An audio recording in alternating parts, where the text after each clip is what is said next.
बच्चों के छोटे हाथों को चांद सितारे छूने दो, बच्चों के छोटे हाथों को चांद सितारे छूने दो, दो चार किताबें पढ़कर वो भी हम जैसे हो जाएंगे. તમને એમ થાય કે તમારી જિંદગીમાં ચેન્જ લાવનાર કોણ હતો, તો તમે એમ કહેશો કે એક શિક્ષક.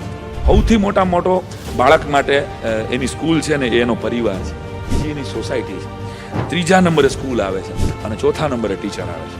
અમારા વર્ગખંડમાં પણ બહુ સ્કોલર છોકરાઈ છે અને બહુ નબળાઈ છે, એની વચ્ચે ઇટ્સ ડિફરન્ટ. આખી એક પ્રોડક્ટ બેઠી છે, એના अस्तित्व स्वीकार करो कि जुदो है छोकरो भाई, क्योंकि मैं शिक्षक हूं.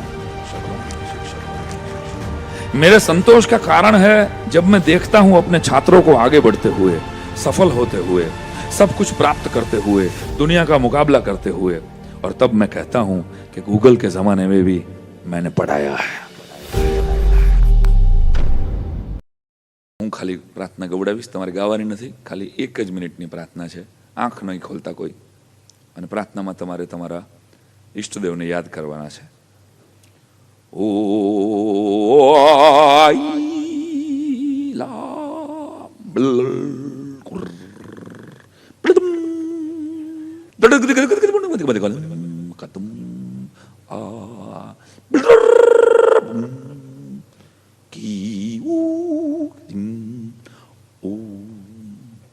આંખો ખોલો.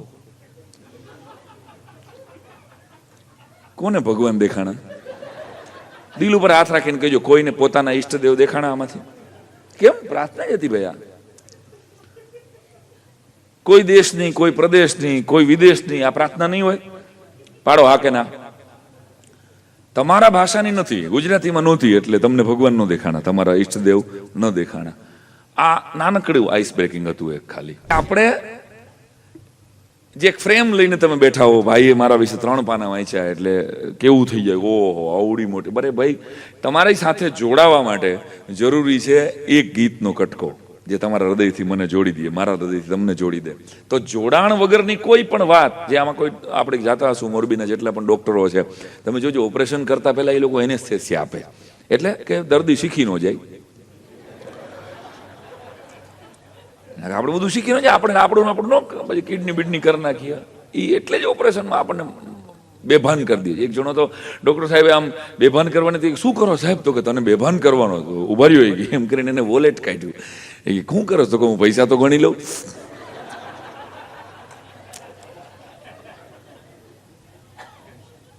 હવે ડોક્ટર કે ભઈલા પૈસા ની ક્યાં દે, અમે હું કાઢ લઈ છીએ એ ખબર નહીં પડે તને. અને ડોક્ટરો તમે જોજો, આમ પેલી પિચકારી છે ને, ઇન્જેક્શન મારતા પેલા ઉપર મારે છે હંમેશા, મને ખબર છે. આ તમે માર્ક કર્યું, તમને ઇન્જેક્શન આવતું હોય પેલા એ ઉપર, એ મેડિકલ આમાં જે કહેતું હોય, મને તો 100% એવું લાગે છે કે એ ભગવાનને કહે છે કે ઠાકોરજી આને મોકલું જો, આને ધ્યાન રાખજો. આ ઓપરેશન થિયેટરમાં એક ડોક્ટર સાહેબ ફૂલનો હાર લઈને આવ્યા, એટલે દર્દીએ પૂછ્યું કે ફૂલનો હાર કોના માટે? ડોક્ટરે સરસ જવાબ આપ્યો કે ઓપરેશન સફળ થાય તો મારા માટે.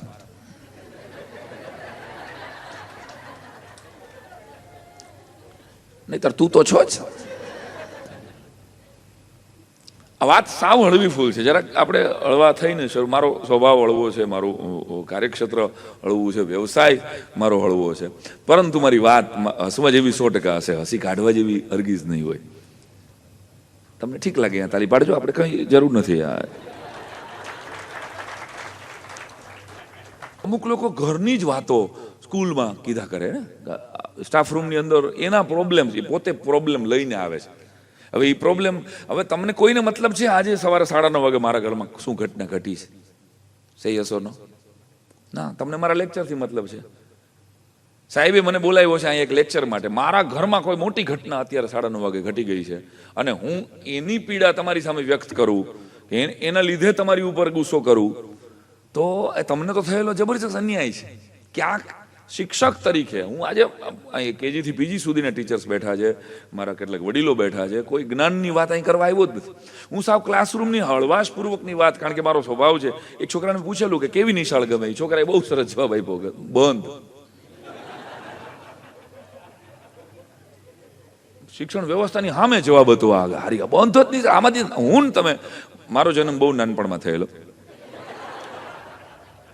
અને મને કોઈ પૂછેલું સાઈરામ તમે નાના હતા ત્યારે શું કરતા હતા, એટલે મેં કીધું હું મોટો થતો હતો. શું કરતા હોય ભાઈ નાના હોય ત્યારે? બધાએ કીધું તો આપણે બધા આપણે નાના હતા ત્યાં મને તો નહોતી ગમતી સેજ એ નિશાળ. આમાંથી કોઈ છે એવું મારા જેવું કે નિશાળ નહોતી ગમતી એવું? હા તો કરો, થોડીક હું ઇન્ટરેક્શન કરો, બસ 50%. અને તમે શિક્ષક છો અત્યારે. નિશાળ જ નહોતી ગમતી, યાદ કરો. મને નહોતી ગમતી, કોને જવું ગમે. આમ અમરનગરની પ્રાથમિક શાળા હતી, મને બરાબર યાદ છે. આમ ઘરે આવીને ખબર છે આપણે તો આમ દફતરને બૂમ કરતો ઘા કરતા હતા. બીજે દિવસે 11:15 વાગે દફતર ગોતવા નીકળતા હતા. ઘણી વાર તો કોકના ઘરે, બાજુના ઘરે, કે મારું દફતર પડ્યું છે અહીંયા. કારણ કે વંડી ટપીને વયું જતું હતું શિક્ષણ.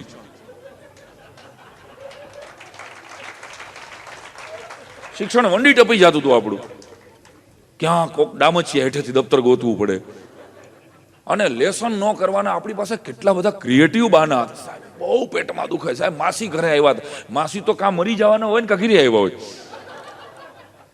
આ ગુજરી ગયા હતા, ઘરે કુટુંબમાં મહેમાન આવી ગયા હતા, ક્યાંય ત્યારે ચેકિંગ તો હતું નહીં સામે. અને બાના બાજમાં હોશિયાર. એક સમયે મારી વાત કરું છું, હું તમારી, તમે તો બધા બહુ સારા, ત્યારે તો શિક્ષક થયા હો ને તમે.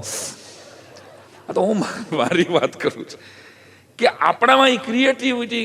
યાદ રાખો, મોટું મોટિવેશનલ વાત શું હતી આપણા ભાઈબંધનું, કે લેસન નથી કર્યું ને મારશે, મારી નહીં નાખે.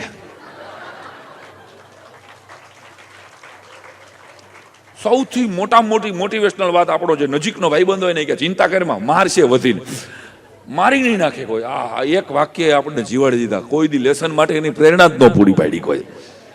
વધીને સાહેબ મારશે તો માર ખાઈ લેવા. અને સાહેબ કહેતા કે આને મારવો છે, ફૂટપટ્ટી કોની પાસે છે? એક નંગ એવો હોય, ખબર, પેલી લાઈનમાં બેઠો હોય, કે મારી પાસે સ્ટીલની છે સાહેબ. આવા નંગ આપણી ભેગા જ ભણતા હતા. એ હજી ક્યાંક કંપનીમાં કામ કરતો હોય છે યાર. પણ કહેવાનો અર્થ કે આપણે માર ખાધો હોય. એ સમયે તો આપણા શિક્ષકો એવા હતા કે આપણી ઘરે આવે, આપણી ચા પીવે અને આપણને માર ખવડાવતો. યાદ કરો, આપણને ક્યાં, અને ખીજાતા, પપ્પા ખીજાતા. અને આપણા દાદા ના રેશન કાર્ડને ધન્યવાદ આપું છું.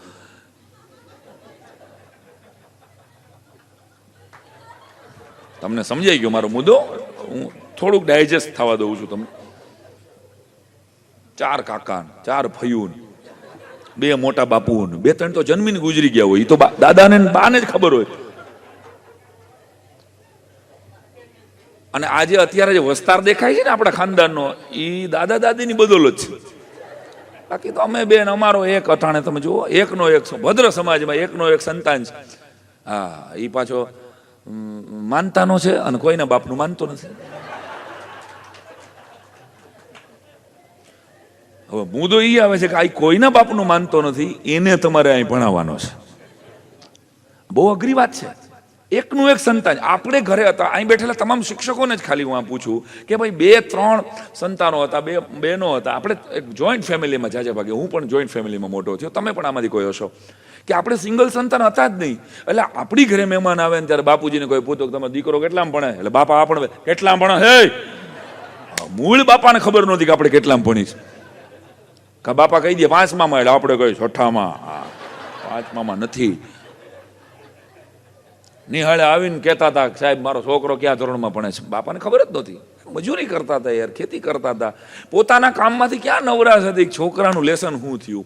એક આ વાતાવરણમાંથી આપણે નીકળ્યા અને આપણે તોય ભણ્યા, આપણે તોય આપણી જિંદગી બનાવી, આપણે આપણી રીતે કામ કર્યું, આપણે સક્સેસ થયા જેટલા અંશે, જેને તમે આંકડાઓ ગણતા હતા. હવે સમય શું? આપણે મૂળભૂત પરિસ્થિતિ તરફ હું તમને લઈ જાઉં. એકનું એક સંતાન છે, 2 જ પ્રકારના વાલીઓ છે. એક ઓવર કેરિંગ પેરેન્ટ છે, ઓસીપી પેરેન્ટ. હા, આ ઓવર કેરિંગ પેરેન્ટ. અને એક ઓડીપી, એક over daring parent. Over caring parent છે અને મારા દીકરાને કશું થવું જ નથી, કારણ કે એકનો એક જ છે અને એ 8 વર્ષે આવેલો છે. આ બહુ ગંભીર વાત હું હળવી શૈલીમાં કરી રહ્યો છું. मेरी रजूआत गलत हो सकती है, मेरी पीड़ा गलत नहीं. તો એ એકનું એક સંતાન આવ્યું છે એટલે એને એટલો બધો ડિફેન્સિવ મોડમાં છે મમ્મી પપ્પા બંને, કે કેટલાક વાલીઓ તમે એવા જોયા હશે કે જે આગલા દિવસે એને ભણાવી દે છે. ખબર છે? એ ભણાવીને ક્લાસમાં મોકલે. મારો છોકરો એલો જ નંબર આવવો જોઈએ. આ નંબર છે ને, હું હમણાં સાહેબને વાત કરતો હતો, ઓફિસમાં બેઠા હતા, કે માર્ક્સવાદીઓ દેશના બીજા કોઈ ખૂણામાં નથી, ગુજરાતમાં સૌથી વધારે છે. માર્ક્સવાદીઓ છે. મા બાપ પણ કેટલાક માર્ક્સવાદીઓ છે, કેટલીક સંસ્થાઓ પણ માર્ક્સવાદીઓ. હું આ માર્ક્સવાદીઓ એટલે માર્કની દિશામાં કહી રહ્યો છું. તો કે માર્ક આવવા જોઈએ તારે, પહેલો નંબર જ આવવો જોઈએ તારે. આવું આપણને કેટલાક વાલીઓ પ્રેશર કરે છે. એટલે ઓવર કેરિંગ પેરેન્ટ્સ એટલા બધા ધ્યાન રાખે, એટલું બધું પેમ્પર કરે કે મારા દીકરાને કંઈ તકલીફ જ ન પડવી જોઈએ. અને એક ઓવર ડેરિંગ પેરેન્ટ, આપણા છોકરા નવયુગમાં મૂકી દીધો, કાંઈ ચિંતા જ નથી, ફી ભરવાય નથી આવતા. આ ઓવર ડેરિંગ પેરેન્ટ કાંઈ કોઈ દી તમે વાલિંગ મિટિંગમાં બોલાવો, એ કોઈ દી આવતા આવા હશે 10% એવા હોય કે જેને કાંઈ પડી જ નથી, નવરાઈ નથી, અથવા તો એને બરાબર છે છોકરો કરી લે. હવે એ તો 20 વર્ષ પછી જ તમને ખબર પડશે કે આમાં કોણ ક્યાં પહોંચ્યું. મુદ્દો એટલો છે કે એકદમ પેમ્પર કરેલા બાળકને તમારે ભણાવવાનો છે, એકનું એક સંતાનને તમારે ભણાવવાનો છે. તો આપણે ક્યાંક શિક્ષક તરીકે ક્લાસરૂમમાં જાય છીએ ત્યારે એના વિશે જાણતા જ નથી હોતા કે આના કુટુંબમાં શું. આપણી પાસે ટાઈમ જ નથી. આપણે અભ્યાસક્રમના 2 ચોપડા વચ્ચે 2 પૂઠા વચ્ચેનું પૂરું કરવા 18 પાઠ પૂરા નહીં થાય તો મને મારા કોઓર્ડિનેટર કે મારા પ્રિન્સિપાલ ગગલાવશે. મેડમ મોન્ટેસરીની બહુ સરસ 1.5 લીટીની જ પ્રાર્થના છે કે હે ઈશ્વર, મને મારા બાળકને સમજવાની શક્તિ આપજે. 1.5 લીટીની આ પ્રાર્થના વિશ્વની શ્રેષ્ઠ પ્રાર્થનાઓમાંની એક છે. આપણી કઠણાઈ એ છે કે મને સમજો. આપણે શું કહીએ, આપણે જ્ઞાનનો ધોધ લઈને આવ્યા છે. આપણે બધાએ સમજવું જોઈએ કે આપણા કરતાં એક્સપર્ટ ટીચર્સ એને બેજ્યુઝમાં મળે છે ભાઈ. આપણા કરતાં ઇન્ટેલિજન્ટ શિક્ષકો એને ગૂગલ ઉપર કોઈક એસએસ ભણાવે છે. હવે એવું તો રહ્યું નહીં, જે આપણી વખતે તો ઓપ્શન જ નહોતો. અને કોરોના પછી ઓનલાઈન પછી આપણે જોયું છે કે મેથ્સના સારામાં સારા કે સાયન્સના સારામાં સારા વિષયો કોઈ સરસ 3D ડાયમેન્શનથી કોઈ વિડીયો ઉતારીને કોઈ શિક્ષકે મૂકેલા છે. તમે you name it, A subject, A chapter તમારા કરતાં અને મારા કરતાં, એમાં હું તમારો એટલે હું મારી પણ વાત કરું છું, અહીંયા બેઠેલા કોઈ પણ ગુજરાતના શિક્ષક કરતાં કોઈએ સરસ દિલ્હીના કે સાઉથના ટીચરે એ સમજાવેલું છે. એટલે એની પાસે એ અવેલેબલ છે.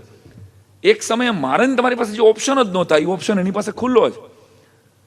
તો વી આર ધ લાસ્ટ. ક્લાસરૂમમાં ભણાવનારી આપણે છેલ્લી પેઢી છે. હું આવું બહુ ગંભીરતાપૂર્વક કહી રહ્યો. 2-5 વર્ષમાં કાંઈક આર્ટિફિશિયલ ઇન્ટેલિજન્સ આવી જશે અને આમાંથી 4 શિક્ષકોની રેપ્લિકા સંસ્થા બનાવી લેશે કે આટલા સબ્જેક્ટ નાખી દો, AI ભણાવશે. આ સમય આવતા વાર નથી લાગવાનો. આમ તો આપણે આપણી કોમને કોમ ઇન ધ સેન્સ કે શિક્ષકોની આ નાત છે, એની ઉપર ભરોસો બેસે. કેટલાક પ્રાઇવેટ ક્લાસીસ વાળા શરૂ થઈ ગયા છે.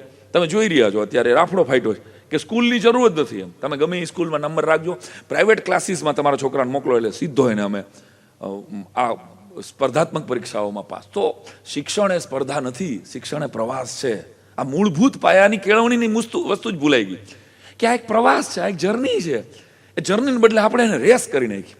એટલે 9મા ધોરણ સુધી જે બાળક ભણતા હોય, 2-3 મિત્રો હોય, એ 10મા ધોરણમાં એન્ટર થાય ને એટલે એને ઘરમાંથી શિક્ષક કે મમ્મી કે પપ્પા કે ભાઈબંધો એને તરત જ કેવો રેસ કરે છે કે તારે % 99 PR લઈ આવવાના છો. એટલે જે એનો ભાઈબંધ સાથે લંચ બોક્સ શેર કરતો હોય એને ખબર પડે કે હવે મારે આને તો ઓવરટેક કરવાનું છે, મારે તો આ 30 જણામાંથી આગળ વધવાનું છે. મારે તો આપણે શું કરી રહ્યા છીએ સમાજ વ્યવસ્થા માટે પણ આ જોખમી છે. આ રેસ બહુ જોખમી છે દોસ્તો. તો એ રેસને ખાળી કેમ શકાય? હું અહીંયા માર્ક્સનો વિરોધ નથી કરતો, મારી વાતને જરાક સમજજો. મને ખબર છે કે માર્ક્સ વગર કોઈ કોલેજમાં, મેડિકલમાં કે એન્જિનિયરિંગમાં પણ આમાં પ્રાઇમરીના ટીચર્સ કેટલા છે? Prep to 8. એ પ્રાઇમરીના ટીચર્સને પર્સનલી ખાસ કહું છું કે તમે તો એને સ્પર્શ આપો કે એની અંદર ઇમોશન્સ ડેવલપ થાય વધારાના સમયમાં, એને એ વિષયનો પ્રેમ મળે વધારાના સમયમાં. માર્ક્સ જરૂરી છે પણ 10thમાંથી ભાઈ, કે હવે તો 10th નીકળી જઈ રહ્યું છે ને, ટૂંક સમયમાં બોર્ડ નીકળશે. NEPમાં તો 10મું અને 12મું બેય નીકળી જવાનું છે. આ બહુ આપણે હજી શરૂ નથી થયું ભલે, પણ આપણે કગાર ઉપર ઊભા છીએ કે ભાઈ એને ગમે છે શું 6ઠા ધોરણથી. એ છોકરાને ડાન્સમાં રસ છે તો એ ડાન્સમાં એની કારકિર્દી બનાવશે, જે આપણને ઓપ્શન જ નથી મળ્યો. જો અને તો આ બહુ મોટા છે, હિમાલય જેવડા છે આમાં, કે NEP જો રજૂ થાય અને એ રીતે જો એક્ઝિક્યુટ કરવામાં આવે તો આવનારી પેઢીઓ માટે તો એ સ્વર્ગ છે. કે ભાઈ એ બાળકને એગ્રીકલ્ચરમાં રસ છે તો એ 6th ઓનવર્ડ્સ એગ્રીકલ્ચરના પાર્ટ્સની અંદર આગળ લેતો જાય, એટલે આગળ જઈને એગ્રીકલ્ચરમાં જ પોતાની કારકિર્દી બનાવશે. જે ઓપ્શન મને તમને નહોતો મળ્યો. હું મારી પોતાની વાત કરું તો ઇલેક્ટ્રિકલ એન્જિનિયરિંગ બન્યા પછી મને શિક્ષક બનાવ્યો મમ્મી પપ્પાએ. પપ્પા ઈચ્છતા, મમ્મી ઈચ્છતી હતી હું એન્જિનિયર બનું. આ મારી પર્સનલ વાત ખાલી કહું. એટલે ઓબ્વિયસલી ઘરમાં મમ્મીનું જ હાલે. અને દીકરા તરીકે મને પણ મમ્મીનું જ સપનું પૂરું કરવાનું પહેલું હોય ને. એમ પહેલાં હું ઇલેક્ટ્રિકલ એન્જિનિયરિંગ બન્યો. ઇલેક્ટ્રિકલ એન્જિનિયરિંગ બન્યા પછી ખબર પડી કે ખોટું થઈ ગયું છે. એટલે પછી પપ્પા શિક્ષકનું ફોર્મ ભરી આવ્યા. પછી મેં અમરેલીમાં PTC કર્યું. અને PTC કરતાં કરતાં કલાકારી તો ગાંઠિયા માટે કરેલી. અમે આપણે જે ખાધા ને સાહેબ, એ ગાંઠિયાનો ખર્ચો નહોતા આપતા ઘરેથી. એટલે અમે અમરેલીમાં ભણતા હતા ત્યારે ગાંઠિયા અમારે રોજ ખાવા જોતા હતા બધા ભાઈબંધોને હોસ્ટેલમાં. શું કરવું એટલે મને થોડા ઘણા ભજન આવડતા હતા. તો એક ભાઈબંધ છે ને કોકના દાડામાં જઈને કહી આવ્યો, અમારો એક તાલીમાર્થી છે ને એ ભજન ગાઈ તમે ઠાકર થાળીમાં કાંઈ જે આવી રીતે પહેલો પ્રોગ્રામ શરૂ થયેલો. અને એ 3000ની યાત્રા મને કરાવી, 30-32 દેશ, 3 વાર મારા પાસપોર્ટ પૂરા થાય થેન્ક્સ ટુ એક ગાંઠિયા.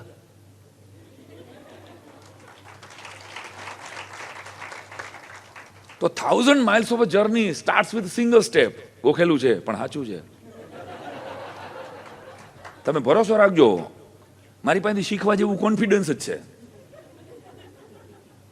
કારણ કે કોન્ફિડન્સ નહીં હોય તો ગમે એટલા માધ્યમમાં શું કરવાનું છે. વડનગરની પ્રાથમિક શાળાએ ઇટાલીના ઇંગ્લિશ મીડિયમની દહીં નો નાખી.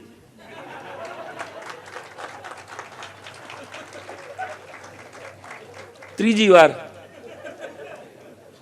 નથી સમજાણું હજી 12 જણાને, જે 12 માટે મેં ધક્કો ખાધો છે. મુદ્દો કે આનો કોન્ફિડન્સ તો જોવો તમે યાર. તો આપણે આપણા બાળકોમાં જેને સંતાનો પોતાના છે એની પણ આ વાત કરું છું, અને નવયુગનું એક સંતાન એનું છે અહીંયા આવનારું.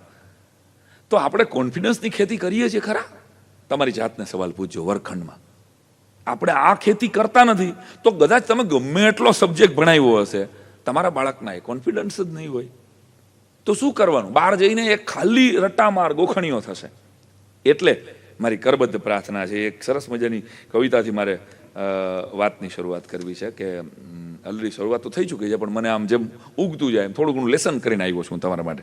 કારણ કે મને એવું થાય કે જે શિક્ષક આગલા દિવસે એ જે પાઠ ભણાવવાનો છે એનું પોતાના ઘરના આગલા દિવસે એ પાઠ જોયા વગર ક્લાસરૂમમાં જાય છે, એની તૈયારી કર્યા વગર જાય છે ને, એનામાં અને આતંકવાદી અજમલ કસાબમાં મને કશો ફરક નથી લાગતો. આજે કેવો પાઠ છે એટલે છોકરાઓ કે સાહેબ આ 14મો તો હાલી ગયો, હા તો હાલો 15મો ખાટો. અરે ભાઈ,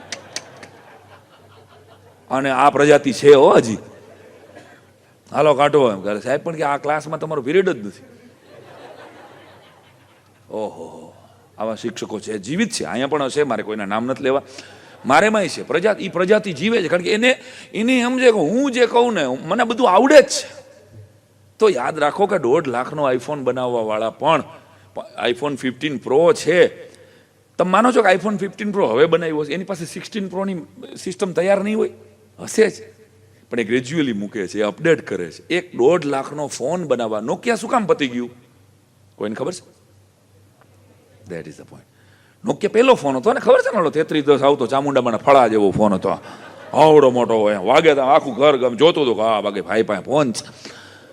એવો 3310 મોબાઈલ, અને બધાની પાસે મોબાઈલ હતો. નોકિયા 3310 જ હતો, નાના આવતા પછી એમાંથી જરાક સેમ્પલ. એ આખી કંપની પતી ગઈ, એ સારામાં સારી હોવા છતાંય, કારણ કે અપડેશન ન આવ્યું એનામાં. તો શિક્ષક પણ નોકિયા થઈ જાય, યાદ રાખજો. જે શિક્ષક અપડેટ નથી થતો, અહીંયા આવનાર દરેક વક્તા તમને કંઈક ને કંઈક વિચારોના ફ્રૂટ્સ આપે છે, કંઈક બીજ આપે છે. એ વિચારોનું બીજ તમે કેવી રીતે વાવો છો? એ તો મરચીના ખેતરમાં પાણી જાય એટલે મરચીવાળું થાય, અને આંબલીના ખેતરમાં પાણી જાય એટલે ખાટું થાય. એમાં પાણી ખાટું હોય?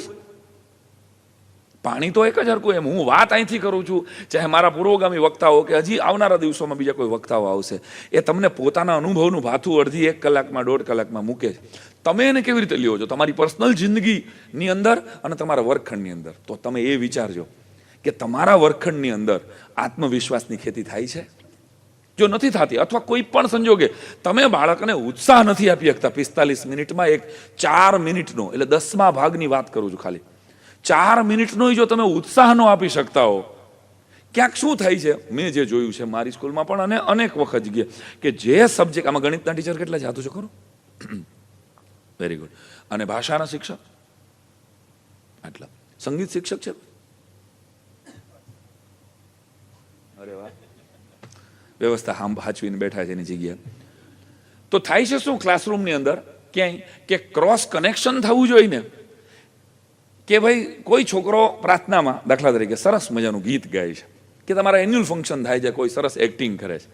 હવે સ્વાભાવિક છે કે એનું એક્ટિંગમાં રસ હોય, એને સિંગિંગમાં રસ હોય, એટલે એ બેન્ચ ઉપર બેઠો હોય તો એનો હાથ જો આમ હાલતો હોય. આવા છોકરાઓ હશે કે સારો તબલચી હોય, કોઈ રિધમિસ્ટ હોય, તો એ કંઈ પણ વાત કરો કે કંઈ પણ બોલો તો એનો હાથ હાલતો જ હોય. આ સ્વાભાવિક છે એની. કાંઈ એનો પગ હાલતો હોય. અત્યારે 2 સાહેબોના પગ હાલે, પણ હું કહેતો નથી. એ સહજ છે. આની સાયકોલોજી છે આખી કે તમે જેના મૂડમાં હો ને, તમને જેમાં મજા આવી જાય ને, એટલે તમારા હાથમાં કિચન હોય તો કિચન ફરવા માંડે, તમારો હાથ ફરવા માંડે, આમાં આમ થવા મજા આવી રહી છે ને તમને અત્યારે. એટલે તો કહેવાનો અર્થ કે જે શિક્ષક ગણિતના છે કે વિજ્ઞાનના છે કે XY છે, હું ખાલી ગણિત ઉપર બ્લેમ નથી કરતો, પણ એક છોકરાએ સરસ મજાનું પરફોર્મ આગલા સેમ જે કર્યું હોય, બીજા દિવસે સ્વાભાવિક કે ત્રીજા દિવસે કે અઠવાડિયા પછી એની ગણિતમાં નબળા માર્ક આવે, એટલે ઈ સાહેબ હું કે નકરો હું ભજનમાં પડ્યો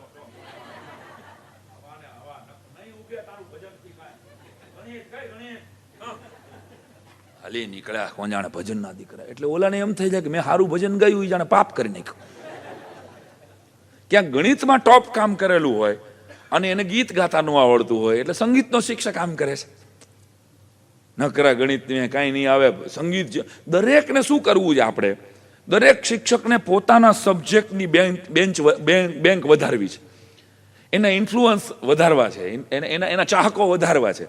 એ સ્વાભાવિક છે, હોવું જ જોઈએ. પણ એ વધારવામાં ક્યાંક બીજા સબ્જેક્ટના વિદ્યાર્થીઓને ટકોરાઈ જાય છે, એટલે એનો કોન્ફિડન્સ ડાઉન થઈ જાય છે. સ્વયં મને પોતાને આવું કહેવાવાળા એક શિક્ષક હતા, મારે નામ નથી લેવું. અહીં આવે ભજનથી કાંઈ નહીં વળે, ગળામાં પેટી નાખીને કેટલાય ગાય છે, તું વાંચવાનું કર, ભણ. જો ફલાણો એક વિદ્યાર્થી હતો અમારા, એને 21 વખત આખો શિક્ષણ એક આપણે આવતું પીટીસીમાં, જેને કરેલું હોય પીટીસી, શિક્ષણ 1 ને શિક્ષણ 2 આ સબ્જેક્ટ આવતા. મારી ભેગો ભણતો હતો ને, એને 21 વખત શિક્ષણ 1 પૂરું કરી નાખ્યું હતું, અને અમે તેથી ખોયલું નહોતું. એટલે અમને ટાઈમ નહોતો મળ્યો, અમારે બીજું ઘણું કામ હતું, ભેગું જીવવાનું હતું ને અમારે. તો અમે જીવતા હતા, ઓલા 21 વાર શિક્ષણ પૂરું કરી નાખ્યું, અને અમે પછી શરૂ કર્યું. પણ એક સાહેબ મને એવો પિન પોઈન્ટ કરતા હતા, ભજનથી કાંઈ નહીં વળે. હવે એ સાહેબ અત્યારે મને એમ થાય કે મારા પ્રોગ્રામો જોઈને મારા વિશે આ તમારું જો સાંભળી જાય તો એ સાહેબ એમને બેભાન થઈ જાય કે જેને આમ કીધેલું છે. તો એક શિક્ષકે એ નેગેટિવ થોટ મને આપ્યો, મેં એને ક્યાંક પોઝિટિવ લીધો કે સાહેબ હવે આ બીજું કાંઈ થાય જ નહીં, આને કરી બતાડવું છે, આને કરી બતાડવું છે. ભજન શું કરી શકે, સંગીત શું કરી શકે. મારા જીવનમાં એક નેગેટિવ શિક્ષકની નેગેટિવ વાત ઈશ્વરની દયાથી મારા પિતાશ્રી કલાકાર હતા, એના તરફથી મને બહુ પોઝિટિવ હવા મળતી હતી, એટલે એ પોઝિટિવ થઈ. પણ બધાના ઘરમાં આવું ન બનતું હોય, ત્યારે મારી કરબદ્ધ પ્રાર્થના છે કે તમારા સબ્જેક્ટમાં કોઈ સરસ કામ કરે તો બહુ સારી વાત. કેમ એમ ન થાય કે સ્ટાફ રૂમમાં તમે એ ચર્ચા કરો કે ભાઈ ફલાણો છોકરો છે ને એ સંગીતમાં સારો છે, એનું જરા ગણિત નબળું છે, તો સંગીતવાળો શિક્ષક જો એને પ્રમોટ કરશે કે બેટા તારું બહુ સરસ સંગીત છે, અને આ સંગીત જેમ કેલ્ક્યુલેશનથી ગાઈ શકાય છે એટલું જ સહેલું ગણિત છે. જો એ સંગીત જે બેસ્ટ કરતો હોય, એ સંગીતનો એનો પ્રિય અથવા તો હિન્દીનો શિક્ષક એને આવડતું હોય, એ એને પ્રમોટ કરશે, તો તમે માનો છો કે એ છોકરોને ગણિત તરફનો ભરોસો રહેશે? છે યસ ઓર નો? નબળા જવાબ આપો છો તમે લોકો. છે યસ ઓર નો? તો જે કહેવાનો અર્થ કે આપણે કઠણાઈ શું કરીએ છીએ કે ગણિતવાળો ગણિતમાં ટોપ હોય ને એને જ બિરદાવે છે, બીજા સબ્જેક્ટ. અને ક્યાંક સ્ટાફ રૂમમાં પણ આ વાત નથી થતી, ક્યાંક પ્રોફાઇલ ક્રોસ ચેક નથી થતી કે ભાઈ આ છોકરાની SS બહુ સારું છે, આ છોકરો હિન્દીમાં ક્યાં છે, એટલે હિન્દીના ટીચરને ખબર જ હોય કે આ હિન્દીમાં નબળો છે સાહેબ. તો એકબીજા શિક્ષકો જો એકબીજાને બાળકોને પ્રમોટ કરે ક્રોસ સબ્જેક્ટ દ્વારા, તો મારી દ્રષ્ટિએ એક સરસ રિઝલ્ટ મેળવી શકાય એમ છે. પણ આપણે તો થાકી ગયેલા છે, આપણે તો આપણા સબ્જેક્ટને મારે આ પગારમાં આટલું થાય, આવી વાત કરનારા સ્ટાફ રૂમમાં જ હોય છે, અને એ તાજા આવનારા પણ હોય છે અને વર્ષો જૂના પણ હોય. બહુ ન કરાય આમાં. પછી આ વાતો મેનેજમેન્ટે તો ખબર નથી પડતી, પકડીને ઉપાડી લેવાય એને. તો પણ આવી કોઈ અહીંયા CCTV નથી રાખતા રે આપણે પ્રાઇવસી માટે. બાકી ખરેખર આવા શિક્ષકોએ ઘોર ખોદી નાખી. આ પગારમાં આટલું જ થાય. દિલ ઉપર હાથ રાખીને કહેજો તો કે આ નોકરી છૂટી જાય તો બીજી એકેય ઘટનામાં આપણને કોઈ રાખે? હું મારી જાતને આ સતત પૂછું, જ્યારે હું 14 વર્ષ મેં જોબ કરીને ત્યારે મને જો આ સરકારી નોકરી છૂટી જાય ને તો કોઈ ક્લીનર તરીકે ન રાખે, કોઈ મને ટેક્સી ડ્રાઈવર હારે ન રાખે સાહેબ. તો આપણને ઈશ્વરે આ નોકરી આપી છે. તમે ક્રિએટિવ, મારું એવું સતત માનવું છે કે સર્જનશીલ શિક્ષકો અને પ્રયોગશીલ ખેડૂતો, આ બે જ કોઈ પણ રાષ્ટ્રને આગળ લઈ જઈ શકે. અને કમનસીબે કહેવું પડે એમ છે કે આ બંનેની હાલત અત્યારે દયનીય છે. પ્રયોગશીલ શિક્ષકો ખલાસ થતા જાય છે અને પ્રયોગશીલ ખેડૂતો. ખેતીમાં પ્રયોગો, ઇઝરાયલે કેવા પ્રયોગો કર્યા છે, અને આપણે હજી જ્ઞાનીયા છે. આપણે તો બહાર બોલાવી લે, ખેતી છે કરવી કોઈ નથી આપણી પ્રજાને. હાલત શું થઈ તમે જોઈ આવજો. રાજકોટથી મોરબી વચ્ચે કે રાજકોટથી અમદાવાદની વચ્ચે જ્યાં પહેલા બાજરાના મોલ હતા ત્યાં હવે સિમેન્ટના મોલ છે. હાલત શું થવાની છે? ખેતી પ્રધાન દેશ બિન ખેતી પ્રધાન થવા માટે દોડ મૂકી રહ્યો છે. તો આપણી ફરજ છે કે આવનારું ભારતનું તમારા વર્ગખંડમાં ભણે છે તો એ બાળકને આપણે શું આપવું? આપણે એને મૂળભૂત પાયાની વસ્તુઓ વાતમાંથી, અરે યાર ખેતરો વેચાઈ રહ્યા છે, 25 વર્ષ પછી આપણે ગેરંટી કહું ચોખા ઇમ્પોર્ટ કરવાના છે. આપણે ઘઉં ઇમ્પોર્ટ કરતા જશું ચાઇનાથી, લખી લેજો. આ સમય આ તો રેકોર્ડ થઈ રહ્યું છે ને, યાદ રહેશે 25 વર્ષ પછી. કારણ કે અહીં કંઈ ઉગશે જ નહીં. ક્યાં ઉગશે? કોણ ઉગાડશે? કોઈને રસ જ નથી. જેની પાસે જમીનો છે એને જમીન જોવા જવાનો રસ નથી. એક જણે મને ગાડી લીધી રાજકોટમાં, બહુ મોટા માણસ છે અને ખેડૂત હતો, અને ગાડી લીધી. પછી મને કહે સાહેબ ઓડી લીધી આપણે. મેં બહુ સારું કહેવાય, મોડી લીધી. મને કે એમ નહીં પણ ઓડી લીધી હોય વાહ લખાવું હું કાંઈક એવું આપો ને ક્રિએટિવ. એટલે મેં કીધું તું લખ 7/12 ઉતારાની કૃપા.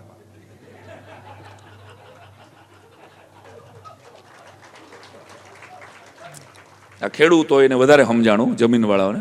તારે બીજું કાંઈ ન લખાય, તારે માતૃકૃપા ન લખાય, પિતૃકૃપા ન લખાય, તારે જ્ઞાતિનું નામ ન લખાય, કોઈ માતાજીનું નામ 7/12 ઉતારાની કૃપા. એક જણો અમારા ઘરની બાજુમાં પતંગ ઉડાડતો હતો. મેં કેમ દાદા વડીલ પતંગ ઉડાડો? મને કહે 150 વીઘા હતી, 3 દીકરાએ ઉડાડી દીધી. હવે પતંગ સિવાય કાંઈ ન રહ્યું મને કે ઉડાડવાનું. આ વાસ્તવિક વાત હું કહી રહ્યો છું. તો આપણા બાળકોને આપણે ભણતર સિવાયનું શું કહીએ છીએ? આપણે કોશિશ એ કરીએ છીએ કે આને આ વાત મારે પહોંચાડવી જોઈએ. બસ આ વિચારજો. હું ખાલી 2-4 સવાલો તમારી અંદર મૂકી રહ્યો છું. અને એક બાળકની સંવેદનાનું ગીત આજે હું આવતો હતો ને તો મને એમ થયું કે હું કંઈક તમને નવી વસ્તુ આપું ને, એટલે મેં આવતા એક ગીત લખ્યું. એ બાળક અને પપ્પાનો સંવાદ છે. પપ્પા આવું કેમ કરો છો? આપણા બેયની વચ્ચે કાં ફૂટપટ્ટી લઈને ફરો છો? પપ્પા આવું કેમ કરો છો? આપણા બેયની વચ્ચે કાં ફૂટપટ્ટી લઈને ફરો છો? પહેલો નંબર ના આવ્યો તેથી તમે નહીં બોલો? પહેલો નંબર ના આવ્યો તેથી તમે નહીં બોલો? હાર્યા બાદ જીવન જીવવાના કિસ્સાઓ નહીં ખોલો? પહેલો નંબર ના આવ્યો તેથી તમે નહીં બોલો? હાર્યા બાદ જીવન જીવવાના કિસ્સાઓ નહીં ખોલો? ઉગાડવાની ઉતાવળને હૈયામાં સંગ્રહો છો? ઉગાડવાની ઉતાવળને હૈયામાં સંગ્રહો છો એટલે આટલી ફી ભરો છો? પપ્પા આવું કેમ કરો છો? અહીં બેઠેલા દરેક બાપને લાગુ પડે છે અને દરેક શિક્ષકને. અત્યારના પેરેન્ટ્સની વિનંતી છે, વાત છે. પપ્પા આવું કેમ કરો છો? આપણા બેયની વચ્ચે કાં ફૂટપટ્ટી લઈને ફરો છો? હું તમારી મિલકત છું, પણ રોજ હોય કાંઈ દાવો? રોજ થોડો દાવો હોય? હું તમારી મિલકત છું પણ રોજ હોય કાંઈ દાવો? મારા સપના, મારી ઈચ્છા મારી આંખમાં વાવો. હું તમારી મિલકત છું પણ રોજ હોય કાંઈ દાવો? મારા સપના, મારી ઈચ્છા મારી આંખમાં વાવો. તમારી પાસે સમય નથી તેથી મોબાઈલ ધરો છો? લે બેટા, ખબર છે ને, હવે તું મોબાઈલ રાખ, મારે ઘડીક વાર મહેમાન આવે એટલે છોકરા તરત જ મોબાઈલ લઈને બે. તમારી પાસે સમય નથી તેથી મોબાઈલ ધરો છો? તો ખરખરો કાં કરો છો? પપ્પા આવું કેમ કરો છો? અને છેલ્લો બંધ, આંકડાઓમાં અટવાયા વિણ માનવ મને બનાવો. એક બાળક શું ઈચ્છે છે? આંકડાઓમાં અટવાયા વિણ બાળક મને બનાવો અને પ્રકૃતિને પરમેશ્વરનો પ્રેમ દીપ પ્રગટાવો. દર મહિને હરીફાઈમાં મારું શાને ફોર્મ ભરો છો? દર મહિને હરીફાઈમાં મારું શાને ફોર્મ ભરો છો? તમારું શૈશવ સ્મરો છો? પપ્પા આવું કેમ કરો છો? આપણા બેયની વચ્ચે કાં ફૂટપટ્ટી લઈને ફરો છો? બાળકને ક્યાંક શિક્ષકો પણ, ક્યાંક પેરેન્ટ્સ તરીકે તમે પણ તમારા બાળકને પણ માપી જ રહ્યા છો. માપવાનું એટલે આ ફૂટપટ્ટીથી નહીં, અહીં તો સિમ્બોલિક વાત છે કવિતામાં. પણ આ અહીંયા પહોંચ્યો ને આ અહીંયા પહોંચ્યો ને, અને માર્ક અને પરીક્ષા એકમાત્ર આપણી પાસે એવોલ્યુશનની ઘટના છે સાહેબ. આપણી પાસે બીજું કોઈ એવોલ્યુશન જ નથી. આપણી શિક્ષણ પ્રણાલીની આ કઠણાઈ કહેવાય. અરે એ શિક્ષકને તો પૂછો, મારું ચાલે તો એવું પેપરે નીકળવું જોઈએ કે સાહેબ એ છોકરાને લખતા નથી આવડું, બાકી આ છોકરો SS-માં હોશિયાર છે. આવા તો છોકરાઓ છે જ ને કે એ સાહેબ ભૂલી ગયો હશે આ છોકરો ગણિતનો પ્રમેય, અને બરાબર ગણિતનો પ્રમેય આવડે. આ છોકરો મસ્ત રીતે ભણે છે, ડિસિપ્લિનથી ભણ્યો છે આખા વર્ષ દરમિયાન. આ પરીક્ષા વખતે માંદો પડી ગયો હશે. આ એટલે આવું તો બને છે કે નહીં? દિલ ઉપર હાથ રાખીને કહેજો, આવા 10 બાળકો એટલીસ્ટ નીકળે છે આપણા ક્લાસમાંથી, આને આટલા માર્ક હોય જ નહીં. શિક્ષક સ્વીકારવા તૈયાર નથી.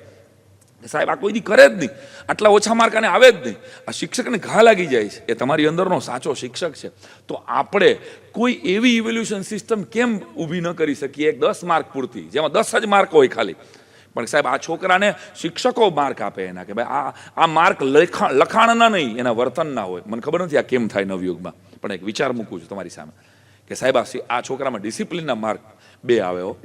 આ છોકરાએ ડિસિપ્લિનની બહાર કોઈ દી, આ છોકરાએ ક્લાસરૂમને કોઈ દી બગાડ્યો નથી, આ છોકરાએ કાંઈ કે આ દીકરીએ ક્યારે આવું નથી કર્યું. આના માર્ક્સ આપણે ક્યાંક મૂકતા જઈએ તો મારી દ્રષ્ટિએ શિક્ષણની અંદર આપણે કંઈક કામ કરી શકશું. બાકી તો નિદા ફાઝલીનો બહુ સરસ મજાનો શેર છે કે બચ્ચો કે છોટે હાથો કો ચાંદ સિતારે છૂને દો, बच्चों के छोटे हाथों को चांद सितारे छूने दो, 2-4 किताबें पढ़कर वो भी हम जैसे हो जाएंगे.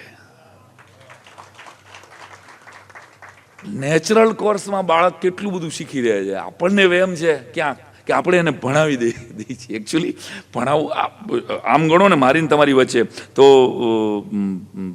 ઓલા એક જણાને નિહાળે લઈ જતા હતા, તો કે આપણે ઘરની બાજુમાંથી બેઠા હતા ને, આપણે જૂના ઘર હતા તો સીસી નહોતા, રોડ નહોતા, ઓલા ધૂળિયા રસ્તા હતા. સોસાયટીમાંથી આમ પોલીસની ગાડી નીકળી હોય ને એવા ટાયરના નિશાન જોયા. મારા બાપુજીએ મને પૂછ્યું, મને કે પોલીસની ગાડી નિશાળે આવી હતી? મેં નારેના રમુડા નિહાળે લઈ ગયા. ભાંભરોટા નાખીને આપણને નિહાળે લઈ જવા પડતા, યાદ કરો. ટીંગાટોળી કરીને મને પોતાને સ્વયં સાંઈરામ દવેને ટીંગાટોળી કરીને મુંડન કરીને લઈ ગયા હતા, પછી સાથીઓ કર્યો ખબર છે. અને 6 મહિના લગી તો આપણે એકડો જાડો જ કર્યો હતો, ખબર છે ને. સિંગલ એકડો કરી દીધો એને ઘાટો કરવાનો, આ જાડો કરીને આપણે ભણ્યા તોય આપણે ઠીક આપણી જગ્યાએ પહોંચ્યા છીએ. તો ક્યાંક આપણે એ વિચારવાનું છે કે એક કસાઈ છે ને આમ બકરાને લઈને જતો હતો, એટલે છોકરાએ પૂછ્યું કે આ કેમ બકરું રડાડાટ થતું હતું? એ ક્યાં લઈ જાય? ઓલો હલાલ કરવા. હોય મને તો એમ કે નિહાળે લઈ જાવ છું. આ એક બાળકની જોગ છે, હાવ નિખાલસ વાત છે આ. પણ આપણે શું કરી રહ્યા છીએ? ગામડું ગામ અને એક દાદા અને એના 3 દીકરા, 3 વહુરું ને એના દીકરાના 3, એટલે લગભગ 35 જણાનો પરિવાર. અને દાદાને આંખની તકલીફ થઈ, એટલે જામર આવ્યું ને એમાં બધા એમ કીધું કે મોતિયો ઉતરાવી લ્યો ને આ આંખનું ઓપરેશન કરાવી લઈને. દાદાને કે ભાઈ આપણું સમૂહ કુટુંબ છે, આપણે એક જ વંડીમાં રહી છીએ કે આ મારે કે આ હોળ આંખું છે, કુટુંબના ટોટલ 16 જણા થતા, 16 આંખું છે કે મારે ક્યાં મારી આંખની જરૂર છે કે મારે શું જરૂર. અને એમાં બરાબર ના પાડી હવારે, કોઈ હિસાબે છોકરાઓનું માને નહીં. ડૉક્ટર આવીને કહી ગયા કરે માયના નહીં. એ જ સાંજે ઘરમાં આગ લાગી, જોરદાર આગ લાગી એટલે 16 જણા વંડી ટપીને નીકળી ગયા.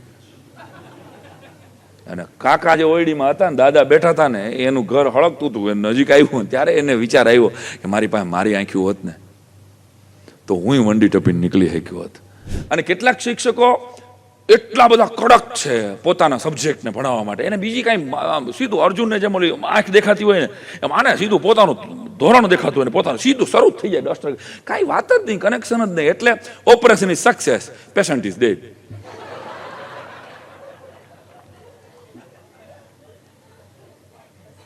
બહુ ગંભીર વાતો હું હળવી શૈલીમાં કહી રહ્યો છું, આવું તમને લાગી રહ્યું છે? તો યાદ રાખજો કે ઓપરેશન સફળ કરવાનું છે અને એની હારોહાર પેશન્ટ પણ જીવવો જોઈએ. એની અંદર તમે ગણિતના શિક્ષક છો, તમે વિજ્ઞાનના શિક્ષક છો, તમે ગુજરાતીના શિક્ષક છો, અને એટલીસ્ટ 40 બાળકોને ગુજરાતી માટેનો રિસ્પેક્ટ તો પેદા કરો યાર. એને ગણિતમાં જ રિસ્પેક્ટ નહીં પેદા કરો તો 25 વર્ષ પછી અહીં ગણિત ભણાવનારો જોશે ને. તમારી જ બેંક ઘટાડી રહ્યા છે. આપણે આપણા જ વારસદારો, જે આપણા વિષયના વારસદારોની વાત કરી રહ્યો છું. ગણિતમાં કોઈ પ્રેમ કરતો થશે એક છોકરો, તો એ છોકરો કાલ સવારે 25 વર્ષ પછી આ જ નવયુગમાં ગણિત ભણાવવા આવશે ને ભાઈ. એ દીકરી SS ભણાવવા આવશે ને ભાઈ. તો ક્યાંક આપણે આપણા જ શિક્ષકોને ઓછા કરી રહ્યા છીએ. એવા સમયમાં હું કહી રહ્યો છું કે આપણી ઘટના એ જે ભૂલવું એ પ્રાકૃતિક છે ને, બહુ પ્રાકૃતિક છે ભૂલવું. આપણે 1-2 સવાલો ખાલી પૂછીએ. મેડમ, તમારા બાળપણના ટીચર કોઈ એકનું જેનું નામ રહ્યો તમને યાદ હોય પ્રાઇમરીના? સોરી, નીલંબા. 3rd ભણાવતા હતા એ ટીચર યાદ છે કોઈને? બીજાનું યાદ છે કોઈને? 10માના ટીચર યાદ છે? 6 અઠવાડિયા પહેલા તમે કઈ સાડી પહેરી હતી? નથી યાદ. 3 દિવસ પહેલા તમે બપોરે કયું શાક ખાધું હતું? નથી યાદ. 5 દિવસ પહેલા તમે કોને સવારે 8 વાગે ફોન કર્યો હતો? નથી યાદ. બીજા ધોરણનો શિક્ષક યાદ છે એને, 3 દિવસ પહેલાની સાડી યાદ નથી. આ કેવી રીતે પોસિબલ બને? 10-20 વર્ષ પહેલા જે શિક્ષક છૂટી ગયો છે એની પાસેથી એ હજી એના માનસ પટ ઉપર અત્યારે મેં કીધું નહીં ભેગું તમને બધાને વિઝ્યુઅલ, આ તો મેં 3નું ખાલી સેમ્પલ લીધું, પણ તમને બધાને તમારો પ્રાઇમરીનો કાં તો કોલેજનો કાં તો હાઈસ્કૂલનો એક શિક્ષક તમને એમ થાય કે તમારી જિંદગીમાં ચેન્જ લાવનાર કોણ હતો, તો તમે એમ કહેશો કે એક શિક્ષક હતો. અને શિક્ષક તરત જ વિઝ્યુઅલાઇઝ થયો. કેટલાને યાદ આવ્યો પોતાના એક શિક્ષક? 90%. સાહેબ તમારો ક્યાં શિક્ષક તમને યાદ? છગનભાઈ કેટલામાં ધોરણ ભણાવતા? પ્રિન્સિપલ એટલે પ્રાઇમરીમાં. તો પ્રાઇમરીના પ્રિન્સિપાલ છગનભાઈ હજી ભૂલાણા નથી ટ્રસ્ટી સિંહ.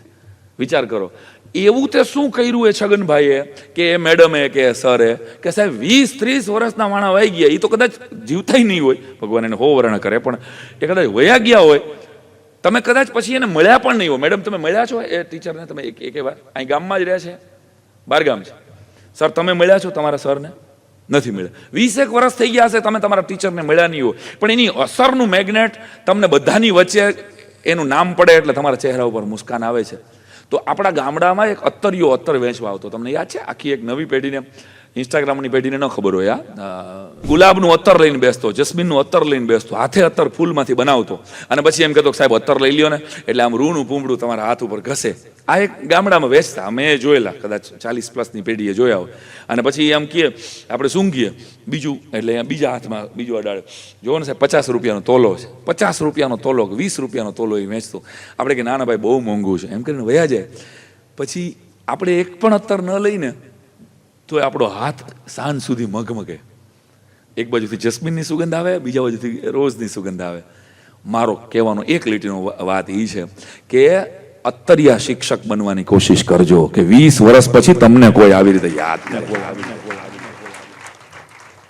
નવયુગ તમને કેટલું પેમેન્ટ આપે છે, તમારી પે સ્લિપથી એક પણ બાળકને મતલબ નથી, એક પણ પેરેન્ટ્સને મતલબ નથી.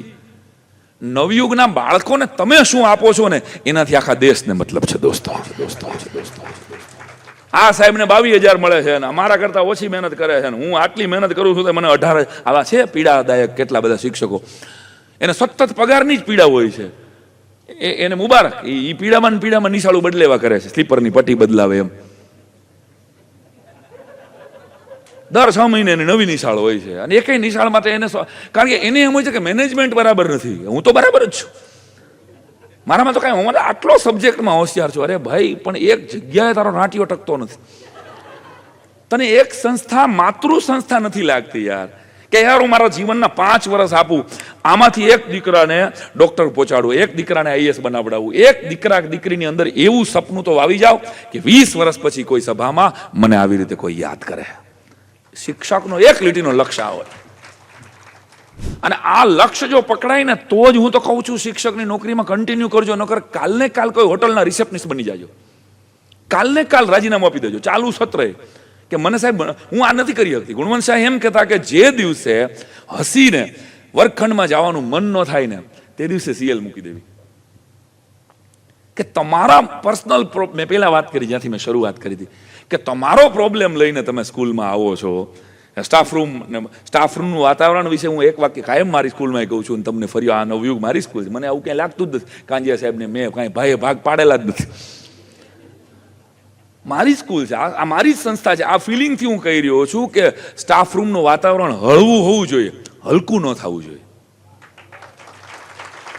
આ જવાબદારી આપણી છે, અહીં બેઠેલા દરેક શિક્ષકની છે. વાતાવરણ એટલું બધું વધી રહ્યું છે, બગાડો એટલો બધો ચારે બાજુ વધી રહ્યો છે, ઇઝી અવેલેબલ થઈ રહ્યા છે. આપણે સોશિયલ મીડિયાના માધ્યમથી આપણે તરત જ નંબર, ગમે એટલી સંસ્થા ટ્રાય કરે તોય સંસ્થા બધી જગ્યાએ નહીં પહોંચી શકે. પ્રિન્સિપાલ ક્યાં પહોંચવા આવે? તમે સાંજે 5:30 વાગ્યા પછી ક્યાં હોટલમાં, કોફી શોપમાં મળો છો, એ ગોતવાનું કામ સંસ્થાનું નથી. પણ તમારે યાદ રાખવાનું છે કે હું એક શિક્ષક છું. યાદ રાખજો, એકમાત્ર આ વ્યવસાય એવો છે કે જે 24 કલાકનો વ્યવસાય છે. એકમાત્ર આ 24/7 જોબ છે. નાનકડો દાખલો દો, હળવો ફૂલ દાખલો દો. અમે બસમાં જ્યારે ટ્રાવેલ કરતા, ગાડીઓનો વેંત નહોતો ત્યારે ખબર છે એસટીમાં સૂચનાઓ લખેલી હોય કે અહીંયા એસટીના કર્મચારીઓ માટે, એક ધારાસભ્ય માટે એવું એમાં કોઈ ધારાસભ્ય બેસતા જોયેલા નથી આપણે, પણ લખેલું હોય ખબર છે કે અપંગ દિવ્યાંગ માટે આવું લખેલું. રિઝર્વ સ્કૂલ સીટ હોય. હું પહેલી સીટમાં, ડ્રાઈવર પછીની સીટમાં બેઠો, અને ઉજાગરો હતો. રાજકોટથી ગોંડલ જ ખાલી જવાનું, સવારની સ્કૂલ હતી. તમે પગ લંબાવ્યા સાહેબ, સામે આમ પગ લંબાવ્યા. મારી બાજુમાં કોઈ ગાંધીવાદી જમાનાના શિક્ષક બેઠા, એટલે એણે એમ કીધું શું કરો છો તમે? એટલે મેં કીધું શિક્ષક છું. તમે કે શિક્ષક થઈને પગ આમ રખાય? ફટાક કરતા પગ લઈ લીધા મેં. હબાખો નીકળી ગયો મને. શિક્ષક થઈને પગ રાખવા જાય ગયા. ઓ નો રખાય સોરી સર. હું પછી એમને બેઠો રહ્યો. મારી 2 જ મિનિટ પછી આગળના એક સ્ટેશનથી પીડીએમથી એક પોલીસવાળા ભાઈ ચડ્યા અને ધૂમ્રપાન ન કરાય ત્યાં જ એને ધૂમ્રપાન શરૂ કર્યું.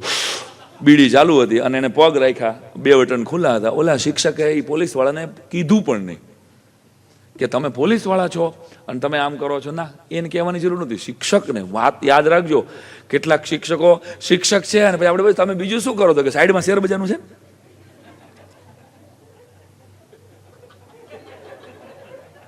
સાઈડમાં શેર બજારનું કરી દે ને આપણે.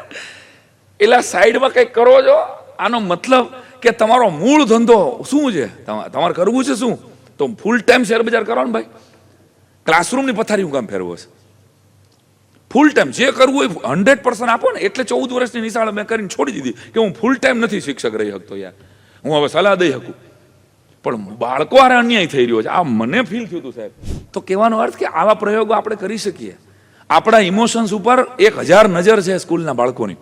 તમને એમ લાગે છે કે આપણો ક્લાસ નથી અત્યારે, પણ લોબીમાં તમે કોની હારે વાત કરો છો, બાળકો જોવે છે. ક્યાં શિક્ષિકા હારે કયો શિક્ષક હસીને વાત કરે છે.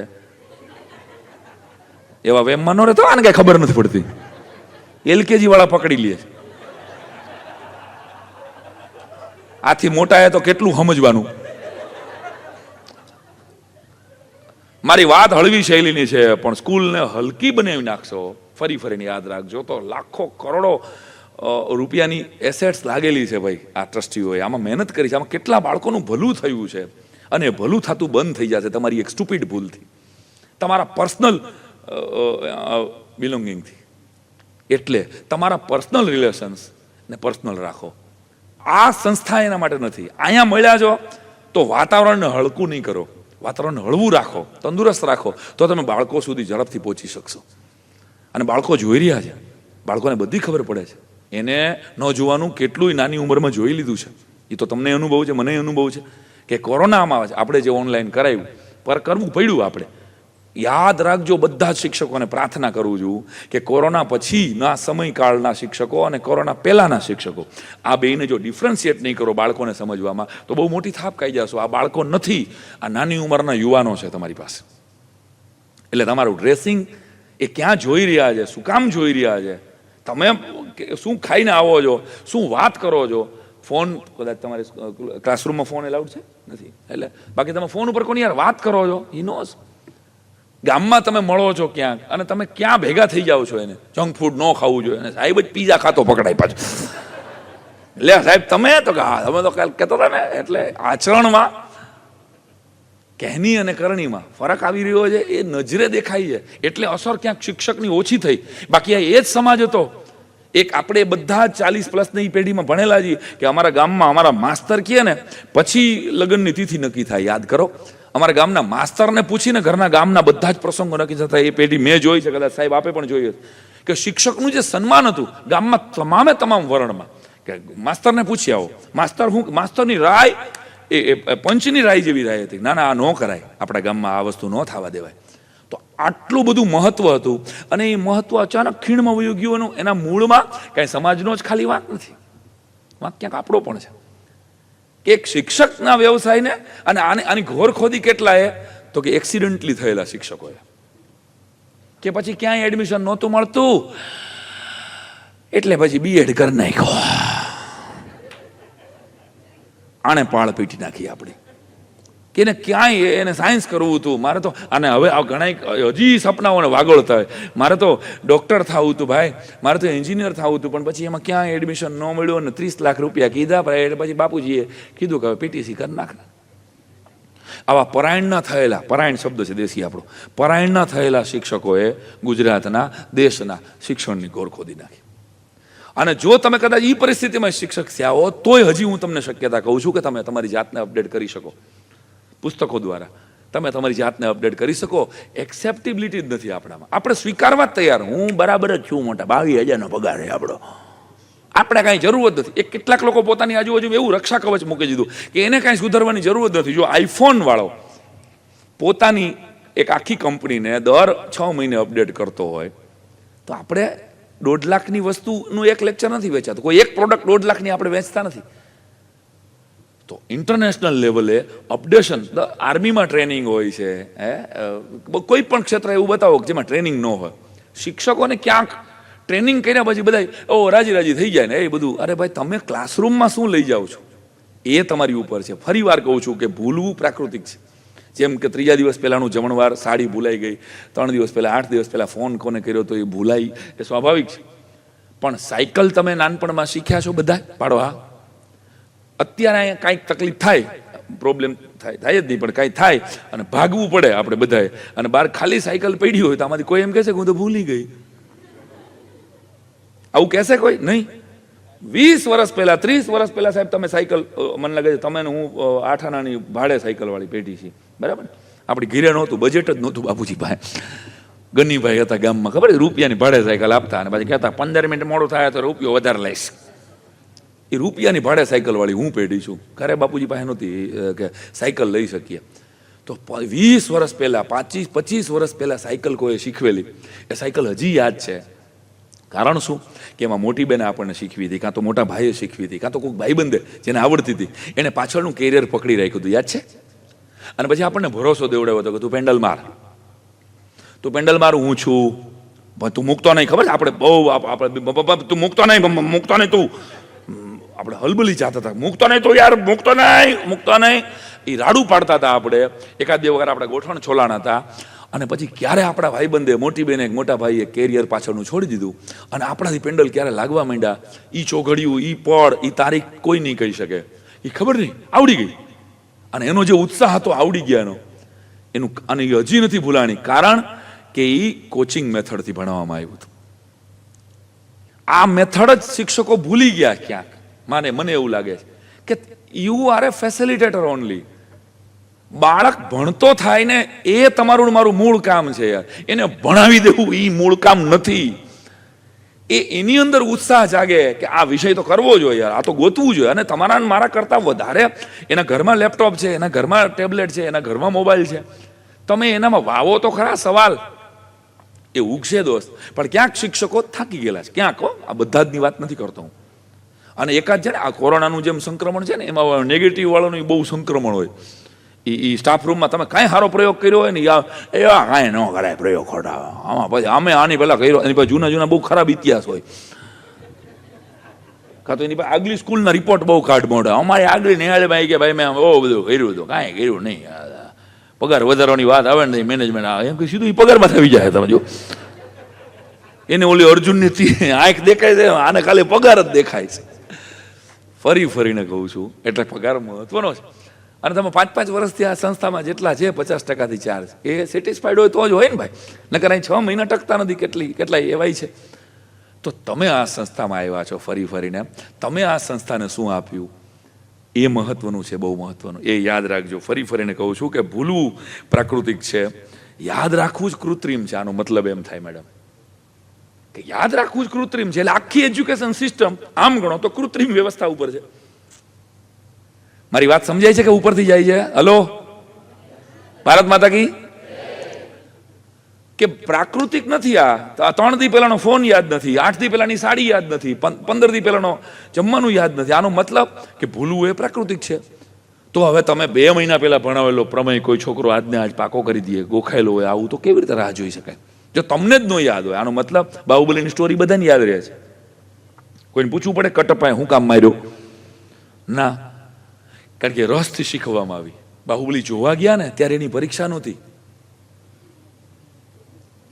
સમજો, આ રસ ક્યાંક ખોવાઈ ગયો વર્ગખંડોમાંથી.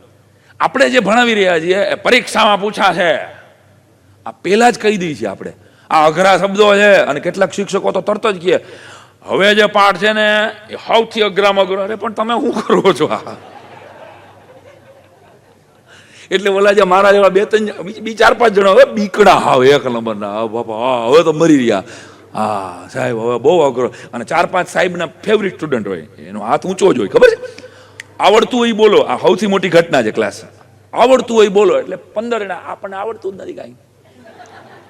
ઓલા 3 બોલશે આગળ જે બેઠા છે ને, હા ઓલા વાહેલા 40 જણા બેઠા હોય ને ઓલા 3 સામે બોલને તું એ કહેતા ને અને 3 જેથી ગેરહાજર હોય ને તેથી આખો ક્લાસ ટેન્શનમાં હોય ગયા.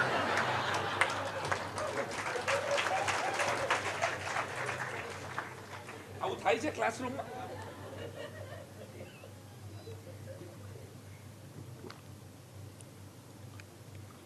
એ 3 જ જવાબ આપે રાખ્યા, બોલો. એટલે આપણે 3 કે 5 ને જ જાણે કેમ ભણાવતો, એ 5 નો જ કેમ આપણને નવયુગ પગાર દેતી હોય એવું આપણે પકડી લીધું. આવડતું હોય બોલો આવું કહે એટલે અમુક તો સીધા આવડતું જ નથી, પછી ક્યાં વાત, આવડતું જ નથી. તો આમાં કોઈ છોકરો ક્લાસની બહાર જોવે છે તો સાયકોલોજીના એવા સર્વે આવ્યા શિક્ષણના નવા કે ભાઈ તમે એ તો જુઓ કે એ બહાર શું જોવે છે. એનઈપીમાં તો એ બધી જ બારીઓ ખુલ્લી છે કે બહાર જોવે રાખ્યા છે તો શું જોવે છે આપણને. એટલે તો આપણા સાહેબો એક સમય બહાર ઊભા રાખતા, ખબર, ક્લાસની બહાર ઊભો રહે.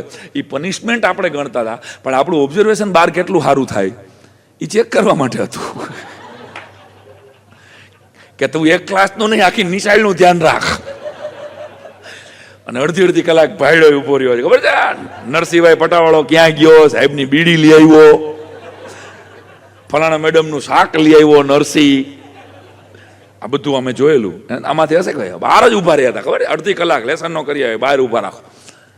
તો આપણા શિક્ષકો જે આપણે નાની નાની પનિશમેન્ટ કરતા એની પાછળ સાયકોલોજીકલ કારણ હતા. બહાર જે યાદ રાખો, દરેક નબળા બાળકમાં સબળું શું છે, એક મુદ્દો તો હશે ને કે જે છોકરામાં હોય સરસ મજાનો. એ વાત આપણે નથી વિચારતા. ફરીને કહું છું, યાદ રાખવું એ કૃત્રિમ છે. તો આખી એજ્યુકેશન સિસ્ટમ પ્રકૃતિની વિરુદ્ધ છે આમ ગણો તો. આપણે આ સત્યને જો સમજી લીધું હોય, તમે આમાં મારી સાથે એગ્રી છો કે આપણે આ પ્રકૃતિની વિરુદ્ધ જઈ રહ્યા છીએ? અને એક નહીં, આમાં એગ્રી કેટલા છે ભાઈ? હાથ ઊંચો કરો. આ ભૂલી જાય છે. Thank you. તો હવે આ પ્રકૃતિની વિરુદ્ધ તમે જઈ રહ્યા છો તો એમાં તમારે સપોર્ટ કરવાનો છે. શિક્ષક ધીરજ ન ગુમાવી શકે, બીજું બધું ગુમાવાય, ધીરજ ન ગુમાવાય કે આ છોકરા કરી જ નહીં શકે સાહેબ. તમે ધીરજથી એની મત ભરોસો તો રાખો કે આ થશે, બેટા તો કરી શકીશ. કાંઈ ન આપી શકો ને તમે તમારા બાળકોને, કોઈ સબ્જેક્ટ ડિલિવર ન કરી શકો. મને તમને ખબર છે, કોરોનામાં આપણે ઓનલાઈન નબળા પાતળા લેક્ચર લેતા હતા ને તોય ભણી ગયા હતા છોકરાઓ. 1 વર્ષ તો એને કાઢી નાખ્યું હતું ને, તમે એને કવરેજ નહોતું આવતું તોય, ખબર ને. અને સાહેબ પૂછતા હતા આપણે કેટલું પતાવ્યું, એટલે છોકરા કહેતા હતા 3 GB. અરે ગુજરાતી કેટલું પતાવ્યું એમ કહું છું. હા સાહેબ 15 પાઠ પતાવી. છોકરા જીબીમાં જવાબ આપતા હતા. યાદ કરો 3 GB પતાવ્યું આપણે. હા, તો બાળકો બહુ ઇન્ટેલિજન્ટ છે. આ સત્યને આપણે સ્વીકારવું પડે. આપણા કરતા અપડેટ છે.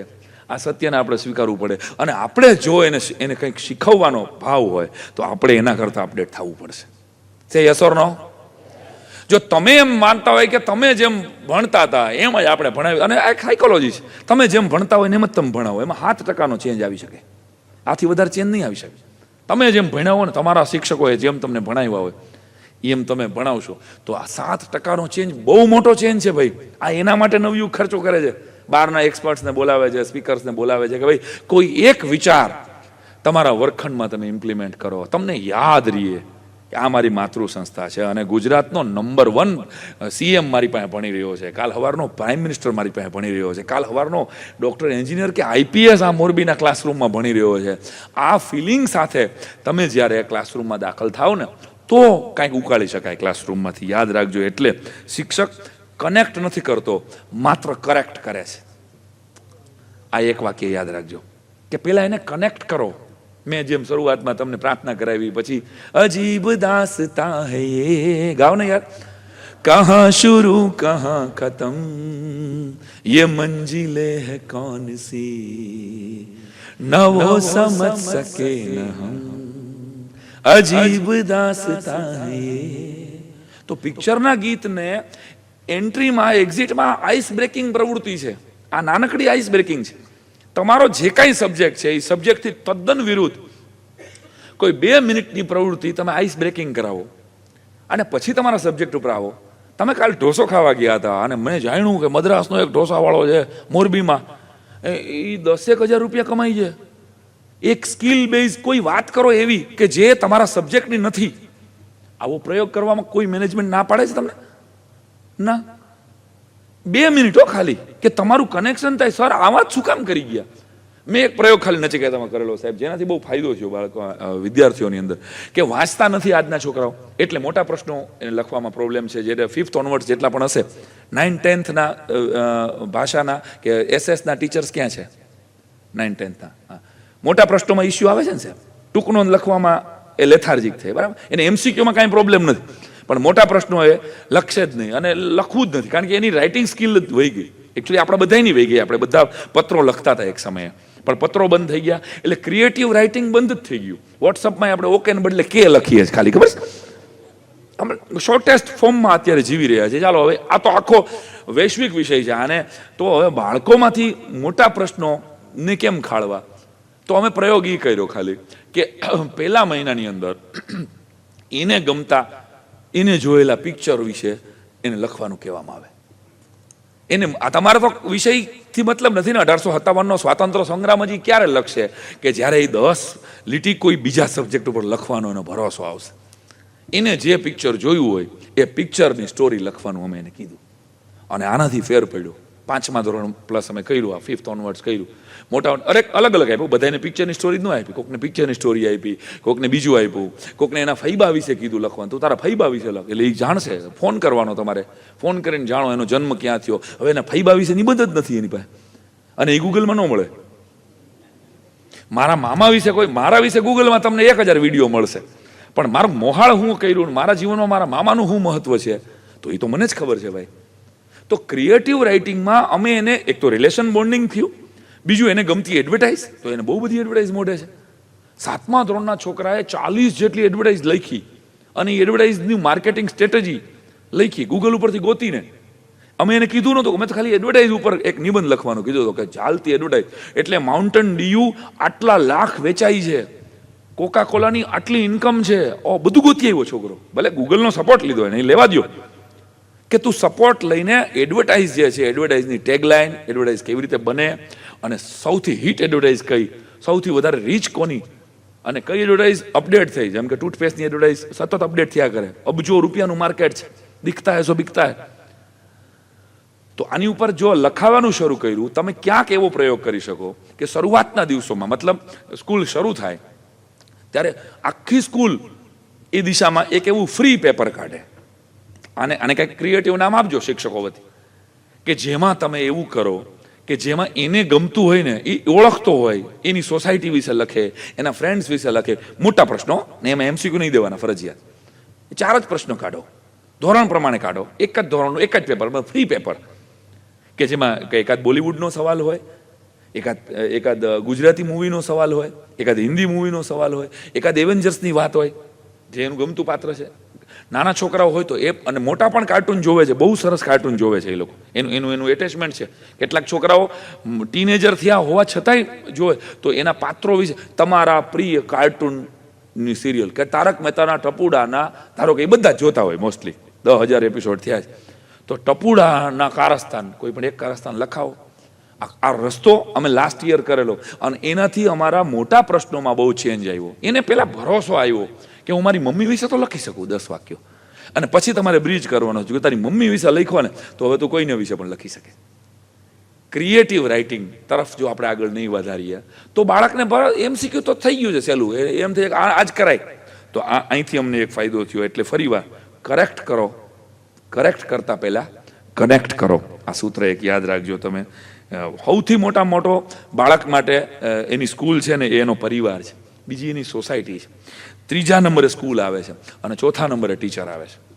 સ્કૂલનું વાતાવરણમાં એ 3જા નંબરે ભણે છે, યાદ રાખજો. એની પ્રાર્થના, એનું એટમોસ્ફિયર કેવું છે. પછી 4થા નંબરે ટીચર આવે છે. તો આ ચારને જ્યાં સુધી બોન્ડિંગથી તમે નહીં જોડો ત્યાં સુધી એ બાળકનો વિકાસ નહીં થાય. અને ટીમ છો તમે, યાદ રાખો. આમાં કોઈ એક સબ્જેક્ટમાં, એક 10મા ધોરણમાં કે 9મા ધોરણમાં કે 12મા ધોરણમાં 100માંથી 100 માર્ક સાયન્સમાં લઈ આવશે, પણ ગુજરાતીમાં એ ફેલ થશે તો ચાલશે? નહીં ચાલે. તો આ ટીમ છે, અને ટીમને ડિસ્ટર્બ 2 જ વસ્તુ કરી શકે. આ 2 વસ્તુમાં ખાલી તમે ધ્યાન દો ને, એટલે નવયુગની ટીમ કોઈ દિવસ ગોટે નહીં ચડે. એક મિસઅન્ડરસ્ટેન્ડિંગ, અને બીજું મિસકોમ્યુનિકેશન. આ 2 જ વસ્તુ મિસઅન્ડરસ્ટેન્ડિંગ થાય છે આપણી વચ્ચે. એક શિક્ષકની વાત બીજા શિક્ષક સુધી નથી પહોંચતી, અને મિસકોમ્યુનિકેશન કોઈ પણ ટીમને તોડી નાખવા માટે સક્ષમ છે. વિદ્યાર્થીઓ સામે જાઓ, નાના નાના સ્લોગન આપું છું તમને. Comparison and competition always hertz. Possible હોય તો એટલીસ્ટ પ્રાઇમરીમાંથી અમે તો કાઢ્યા છે, હું ટ્રસ્ટીઓને પણ વિનંતી કરું કે નાની નાની સ્પર્ધાઓમાં નંબર આપવાનું બંધ કરી દીધું અમે. બહુ તકલીફ પડી પહેલા બીજા વર્ષે, બહુ તકલીફ પડી કે આપણે દાંડિયા કરતા હોય તો LKG HKGમાં, પહેલા બીજામાં, પાંચમા ધોરણ સુધી મેં મારી સ્કૂલમાં આ પ્રયોગ કર્યો કે અહીં કોઈ નંબર આપવામાં નહીં આવે, અહીં માત્ર પરફોર્મન્સ છે. સારું પરફોર્મન્સ કર્યું ને ખરા, પરફોર્મન્સ એ પરફોર્મન્સ હોય છે. થયું શું કે મોંગોલિયન ચાઇલ્ડ હતું સાહેબ મારી સ્કૂલમાં એક, અને પહેલા જ વર્ષે સ્વાભાવિક છે કે આપણે વેશભૂષા રાખેલી. વેશભૂષા તો કેવા બીજા ત્રીજાના છોકરાઓ તો કોઈ ઝાંસીની રાણી, લગભગ ખબર છે ને હોલસેલમાં ઝાંસીની રાણીઓ બની હોય, ઝાંસીની રાણી ફેવરિટ હોય, ઝાંસીની રાણી હોલસેલમાં બની હતી બધાય. અને એ છોકરીનો નંબર આવ્યો સ્વાભાવિક છે, અને છોકરાનો નંબર ન આવ્યો તો એ રડ્યો બધાની વચ્ચે, મારો નંબર ન આવ્યો, મારો નંબર ન આવ્યો. આહા, મારો નંબર. એ અડધી કલાકે છાનો રહ્યો. અને ત્યારે મેં આમ એક બહુ ઇમોશનલ ઘટના હતી. અરે યાર તું બેટા રડે છે એમ, તારો નંબર, હવે હું કેમ નંબરનો ડિક્લેર કરી દીધો સાહેબ મારો નંબર ન આવ્યો.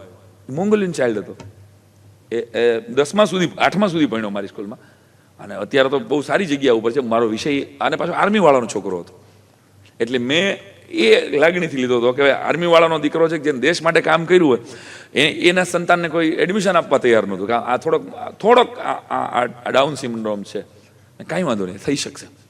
એ મારા માટે ચેલેન્જ હતી. એ છોકરાએ મારી સ્કૂલમાં મને નક્કી થઈ ગયું કે આ એકને દુઃખ થાય છે, બીજાનો નંબર આવે છે એમાં, તો આ તો ન ચલાવી લેવાય. તો પ્રાઇમરીમાંથી અમે એવું કર્યું કે નંબર શું હોય, પરફોર્મન્સ હોય ભાઈ. આ બહુ મોટો વિષય છે, આ કરવો એ મેનેજમેન્ટે જોવાનું છે. પણ શિક્ષકો તો નંબરિંગ ઉપર ન જાઓ. ચાલો મેનેજમેન્ટ આ નિર્ણય કરે, એમાં વાર લાગે કદાચ, બહુ લાંબા ગાળાનો નિર્ણય છે એટલે, પણ તમે તો ક્લાસમાં પહેલો નંબર આવે એને જ એપ્રિશિએટ કરો છો, બીજા નંબરને, ત્રીજા નંબરને, જેનો નંબર નથી આવ્યો. એ તો મને તમને બેન ખબર છે કે જે લોકોને હાવ ઓછા ટકા આવ્યા હતા એ અત્યારે મોરબીમાં ફેક્ટરીના માલિક છે. દિલ ઉપર હાથ રાખીને સ્વીકારો છો આ વાત કે બધાય 99% વાળાની જ ફેક્ટરીઓ છે? ના. જેને હાઉ મેની અને હાઉ મચ આટલું જ બોલતા આવડે છે, એ સુરતના વેપારીઓ એન્ટ્રપમાં 10 કરોડનો હીરાનો સોદો પાડી આવે છે. ખાલી હાઉ મેની હાઉ મચ આટલું જ બોલતા આવડે છે. તો આવા એક્ઝામ્પલ્સ માર્કની વિરુદ્ધ નથી લઈ જવા આપણે બાળકોને, પણ એના ટેલેન્ટને અપ કરે એવા તો તમે સૂચનો આપી શકો કે ભાઈ આવાય છે હો માર્કેટમાં. પર્સન્ટેજ બહુ સારી વાત છે, પણ અગર પર્સન્ટેજ નથી આવતા તો it's okay to be average. આ સૂત્ર છે તમારા બાળકને અને તમારા ક્લાસરૂમમાં કે it's okay to be average. તમારે કોશિશ કરવાની છે કે તમારે આજે આવ્યા ને એના કરતાં આવતીકાલે માર્ક વધારે સરસ મળે, પણ અગર નથી આવતા તો it's okay to be average. આ બહુ સરસ સ્લોગન હતું. નાનકડો દાખલો દઈ દઉં. જય વસાવડા, હું અને અમે લગભગ 60 થી 70 કલાકારો ચલો ઇન્ડિયામાં જતા હતા અમેરિકા, અને 70 કલાકારોનો કાફલો, ગુજરાતના યુ નેમ ઇટ, બધા જ કલાકારો અમે સાથે હતા. અને જયભાઈ ગોંડલને લીધે અમે બે પાકા ભાઈબંધ. અને ગુજરાતીઓ થેપલા વગર તો પ્રવાસ કરે જ નહીં. થેપલાની થપ્પી વગર આપણે ટ્રાવેલ જ નથી કરી શકતા ને, આપણી મજબૂરી છે. અને અમારા 4 કલાક ફ્રાન્સના એરપોર્ટ ઉપર હતા. મા બાપ વગરના છોકરા પીડ્યા હોય એમ બધા પડ્યા હતા. કોણ ઓળખે અહીંયા જય વસાવડા, કોણ સાંઈરામ દવે, કોણ લિજેન્ડ ગુજરાતના કલાકારો, પણ ફોરેનરોને કાંઈ મતલબ નહોતી. સ્વાભાવિક છે. અમે બધા બરમુડા પહેરીને બેઠા હતા. કાંઈ અમારે તો 3.5-4 કલાક કાઢવાની હતી. એમાં જઈએ લસણીયું થેપલું કાઢ્યું અને સુગંધ આવી. આહા, તણક બેન સુધી તો આમ સુગંધ ગઈ. અને સામે 2 હવાઈ સુંદરીઓ આવીને બેઠી હતી. કેમ દાંત કરે? હવાઈ સુંદરીઓ, એરોસ્ટેસનું ગુજરાતી શું થાય? હવાઈ સુંદરીઓ આવીને બેઠી કોઈ આગલી એરલાઇન્સની. તો સ્વાભાવિક છે કે જયનું તો ઇંગ્લિશ મારા કરતાં બહુ સારું. તો જય આમ ખાતા પહેલાં ઓલો આપણો એક સ્ત્રી દક્ષિણીનો ભાવ છે, એટલે જયે પૂછ્યું કે you want to bite it? એટલે ઓલો કે oh yeah it's Indian food. તો કે હા. What is it? તો કે ઇટ્સ થેપલા. થેપલા, ઓકે. મેં હળવેક દિન જઈને જઈ રહેવા દે, આ લસણીયું છે. અમારી બે વચ્ચે પર્સનલ કોમ્યુનિકેશન થયું. જયાને નો પચે, લાલ ઘૂમ છે. મેં કીધું જો તો, અને આ આખી લાલ થઈ જાય. મેં કીધું નો દેવાય આને. પણ જય કે ના એમાં કાંઈ વાંધો, એને કીધું છે ને આપણે આપવું છે ને. એટલે જઈએ વળી એક ભૂંગળું આપ્યું થેપલાનું. આ છે. અને ઓલીએ એક બટકું ભર્યું. હવે લસણીયું થેપલું આપણું એ મૂકે. એ ભેગી આખી બોટલ પાણીની પી ગઈ, લાલ ચોળ થઈ ગઈ. મેં કીધું જય આ કેસ કરી નાખ્યો આપણી માથે, આ લોકો ખબર છે ને આને કાંઈ થઈ ગયું ને તો આ સીધી કેસ જ કરે, અને તું યાર નહીં આપણે અમેરિકા પહોંચી આવે. મને એટલી બધી બીક લાગી ગઈ. તો મને કે જોતો ખરા. પછી પાછો જઈ મૂકે નહીં, જઈ કીધું હાવ ઇઝ ઇટ. હવે તો રેવા દે, તું જોતો ખરા પરસેવે રેપ જેપ થઈ ગઈ છે ને, હાવ ઇઝ ઇટ ક્યાં? મને કે તું શાંતિ રાખ, હાવ ઇઝ ઇટ. એટલે અમને એમ હતું કોલી એમ કહે છે કે બહુ બોગસ છે, બહુ તીખું છે. સાહેબ ઈ હવાઈ સુંદરી એર હોસ્ટેસે સરસ સ્માઇલ સાથે કીધું કે ઇટ્સ ડિફરન્ટ. એને ખરાબે ન કીધું અને સારું ન કીધું. એને શું કીધું? ઇટ્સ, બોલો જોરથી, ઇટ્સ ડિફરન્ટ. તમારા આ વાતને જોડું છું વર્ગખંડ સાથે કે તમારા વર્ગખંડમાં પણ બહુ સ્કોલર છોકરાઈ છે અને બહુ નબળાઈ છે, એની વચ્ચે ઇટ્સ ડિફરન્ટ આખી એક પ્રોડક્ટ બેઠી છે. એના અસ્તિત્વનો સ્વીકાર કરો કે જુદો છે છોકરો ભાઈ. એની ફરિયાદો કહીને એના મોરલને નહીં તોડી નાખો, એ જરાક જુદો છે. બસ આ જુદો છે એ દરેક શિક્ષકને ખબર પડી ગઈ કે આ 3 નંબરના બેન્ચ ઉપર જે બેસે છે એ છોકરી જરાક જુદી છે, તો એને ટ્રીટમેન્ટ જુદી છે. મારા ને તમારા ઘરનો બનેલો દાખલો છે કે ઘરની બાજુમાં એક કૂતરાને પાળેલો હતો અને આખું કુટુંબ એના ખાનદાનના અમુક ઘરમાં તો ખબર છે ને કે હાલસીશન કૂતરું હોય તો એના પરિવારના પિતૃ જેવું રહેતું હોય, ખબર છે? તો એ અમારો પમ્મી છે, અમારે માંદું પડી ગયું સાંઈરામભાઈ. મેં બહુ કહેવાય પમ્મી માંદું પડી ગયું તો મેં શું કરો? મેં કે દવા પીવડાવી. તો હું બરાબર ઘરે ગયો અને આખું ખાનદાન ભેગું મળી અને પમ્મીને ઓલી ચમચીમાં લઈને દવા આપવા, 2 પગ પકડાતા ને 2 હાથ પકડાતા ને 2 આમ પકડી રાખ્યું હતું અને પમ્મી કોઈ હિસાબે દવા પીવે નહીં અને એક આમ ઠેકડી મારી પમ્મીએ તો એક હાથમાં બોટલ હતી, એ બોટલ ઢોરાઈ ગઈ, ચમચી ઢોરાઈ ગઈ અને રાડે રાડ ઘરમાં થઈ ગયા બધા પમ્મી માથે. ઓલા કે જુઓ ને પીતું નથી. અમે 10 મિનિટમાં વાત કરતા હતા ને ત્યાં જે દવા ઢોરાઈ ગઈ હતી ને એ કૂતરું ચાટીને પીતું હતું. ત્યારે મેં કીધું સી આની સિસ્ટમ અલગ છે, આ માણા થોડું છે કે ચમચીથી પીવે. મને કે હા અમને નો મગજમાં આવ્યું. મેં કીધું એટલે તો માસ્તર બનાવ્યો હોય છે મને ભગવાન. એમ તમે ઈચ્છો છો કે વર્ગના 40 બાળકો એક જ સરખી રીતે તમે ભણાવી લીધું ભણી ગયા, એમ ના થાય. આવું તો તમે ભણતા હતા ત્યારે થયું છે કોઈ દિવસ? તો ગોખણપટ્ટી હતી ભલે, પણ આપણા શિક્ષકોએ કેવું સરસ ભણાવ્યું અને આપણે અહીં સુધી પહોંચ્યા. તો ફરીને તમે 40 બાળકો પાસેથી એવી અપેક્ષા રાખો કે હું ભણાવું એટલે 40 ને ઉતરી જાય, તો આ મોટામાં મોટો વેમ છે. મારો ક્લાસ હોશિયાર થઈ જાય, મોટામાં મોટો વેમ છે. અરે ભાઈ બધાની સિસ્ટમ અલગ છે. અને મહાભારત શીખવે છે કે ગુરુદ્રોણે અર્જુનને જ બાણ શીખવાડ્યું. તો ભીમ તો વધારે આગોનો બાણ મારી શકે, દાખલા તરીકે આટલો બધો કદાવર હોય તો એ તો 25 કિલોમીટર દૂર બાણ ન મારી શકે, પણ ભીમને ગદા જ આપી છે. મહાભારતની વાર્તા આપણે ધાર્મિક પરિપ્રેક્ષથી જોઈ છે, એજ્યુકેશન પરિપ્રેક્ષથી જોઈએ તો જ ખબર પડે કે એણે દરેકને એની એબિલિટી પ્રમાણે શિક્ષણ આપ્યું. ભાઈ કે ભાઈ આ અર્જુન બાણમાં જ શ્રેષ્ઠ થઈ શકશે, એટલે ધરતીનો શ્રેષ્ઠ ધનુર્ધર અર્જુનને બનાવ્યો. સહદેવ ગૌ વૈજ્ઞાનિક હતો, નકુલ અશ્વ વૈજ્ઞાનિક હતો, એટલે એની ઘોડા ઉપર એની માસ્ટર હતી, એટલે એને ભાલો આપ્યો છે અને અર્જુનને ગદા આપી છે. તો આપણી એજ્યુકેશન સિસ્ટમમાં આપણી આવી તકલીફ છે કે આપણે બધાને બાયફર્ગેટથી જુદા જુદા ભણાવી તો નથી શકતા, પણ આટલું સ્વીકારીએ ને તો પણ વાતાવરણમાં ચેન્જ આવશે. આપણી તકલીફ એ છે કે આપણે અમે વાળાને સ્વીકારતા જ નથી. નાનકડો હળવો ફૂલ દાખલો દઉં. 2 ધોરણનો ક્લાસ, સરકારી સ્કૂલ. મેં પૂછેલું, મેં બેટા 2 સફરજન હોય અને બીજા 2 સફરજન ભેગા કરવામાં આવે તો કેટલા થાય? એટલે એક છોકરો કે 4, બીજો કે 4, ત્રીજો બેઠો હતો ને એ કે 5. 5 ન થાય બેટા, ગણ તો કેટલા થાય? મેં આમ હાવ સાદું કરી નાખ્યું. મેં કહ્યું જો તો કેટલા થાય? મને કે 5. તું રોવા કામ બેટા 5 ન થાય, તું ગણ તો ખરા બેટા કેટલા થાય? મેં એમ કીધું નહીં 4, પણ કે સાહેબ 5 થાય, સફરજન 5 થાય. એટલે મેં કીધું બેટા 4 થાય. મને કે સાહેબ એક સફરજન હું મારી ઘીરે જ લઈ આવ્યો છે.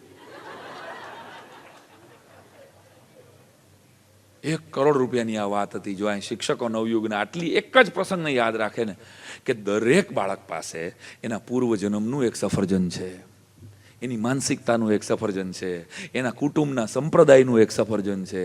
કેટલાય સફરજન લઈને બાળક નિશાળે આવે છે ભાઈ, અને તમે 2 ને 2 4 જ દેખાય છે તમને. તમે એના અસ્તિત્વનો સ્વીકાર તો કરો, તો એ તમારા અસ્તિત્વનો સ્વીકાર કરશે ને. ચોખ્ખી વાત છે. એને સ્વીકાર્યા વગર, તમને સ્વીકાર્યા વગર હું તમને ગમે કાંઈ વાત કરું, તમને કનેક્ટ કર્યા વગર હું તમને કરેક્ટ કરવા બધા, તો એ થોડું થાય. બેહે જ નહીં કોઈ, 7 મિનિટ નો બેહે ભાઈ. તું તારી ઘીરે સાંઈ રેમ હોય તો અમે કાંઈ થોડા, આ સીધી વાત છે ને. તમને કનેક્ટ કર્યા તો તમે 1 કલાકથી સાંભળી રહ્યા, 1.25 કલાક થઈ અત્યારે, જુઓ તમે આમ કાયદેસર. તો ફરીને કહું છું કે સ્ટુડન્ટ્સને કંટ્રોલ નથી કરવાના. આ નાના સ્લોગન છે, તમને બધાને ક્યાંક કામ લાગશે. લખવા હોય તો તમે લખી પણ શકો. Comparison and competition hertz. તમારા ક્લાસરૂમમાંથી તમે શું આમાંથી કરી શકો છો એ તમારી ઉપર છે. કમ્પેરિઝન નહીં કરો. ફલાણો જોઈ લે, આને જો, આ કેટલી જોરદાર. અરે પણ એટલે આ બેને ઝેર કરી દેવા તમારે. અને ઘણા ઘરમાં એ આઈડેન્ટિટી કરે, ખબર છે, અમારે દીકરી બહુ ભણે પણ આ નંગ અમારે કાંઈ ભણે નહીં. માર્ક કરજો તમે. ખબર છે ને, આપણા મમ્મી પપ્પા જો આપણું આઈ કાર્ડ બનાવી નાખ્યું હોય એટલે ઓલો નક્કી જ કરે કે આપણે કાંઈ ભણતા જ નથી. હવે આપણે બધી આપણી પબ્લિસિટી થઈ ગઈ છે. આખા મોરબીને ખબર છે કે આપણે કાંઈ ભણતા નથી, આપણા અક્ષર ખરાબ થાય છે, બેનના જ અક્ષર સારા થાય છે, એટલે બેનની ચોપડી ફાડી નાખે છે. જો બદલા લઈ રહ્યો છે છોકરાઓ, એને ભાઈ બહેનના સંબંધો ડિસ્ટર્બન્સ આવી રહ્યો. શું કામ? કારણ કે બહુ સારું ભણે છે. અમેરિકામાં તો આના બહુ ભયંકર પરિણામો આવી રહ્યા છે. વિદેશની અંદર તમે કદાચ બધા ન્યૂઝ તમારી પાસે ન પહોંચતા હોય. હું તો 6 વખત અમેરિકા ગયો છું. એટલે ટીચરને શૂટ કરી નાખ્યા બાળકોએ ગનથી. આ દાખલા છે. પોતાના વર્ગખંડ ઉપર ગોળીઓ ચલાવી. આ સમાચાર તો કદાચ તમારા સુધી પહોંચ્યા હશે. કેટલી હદે ઘાતક વાતાવરણ થયું હશે. એને કેટલો ગુસ્સો આવ્યો હશે પોતાના વર્ગખંડ ઉપર, એના મિત્રો ઉપર, એના ટીચર ઉપર. વિચાર તો કરો. તો એના કરતાં તો મોરબીવાળા હારા ન કહેવાય છોકરા. અહીં ઘા કર્યો કોઈએ, વધીને પંચર પડ્યું હોય, ખબર છે, બહુ ખીજાણ.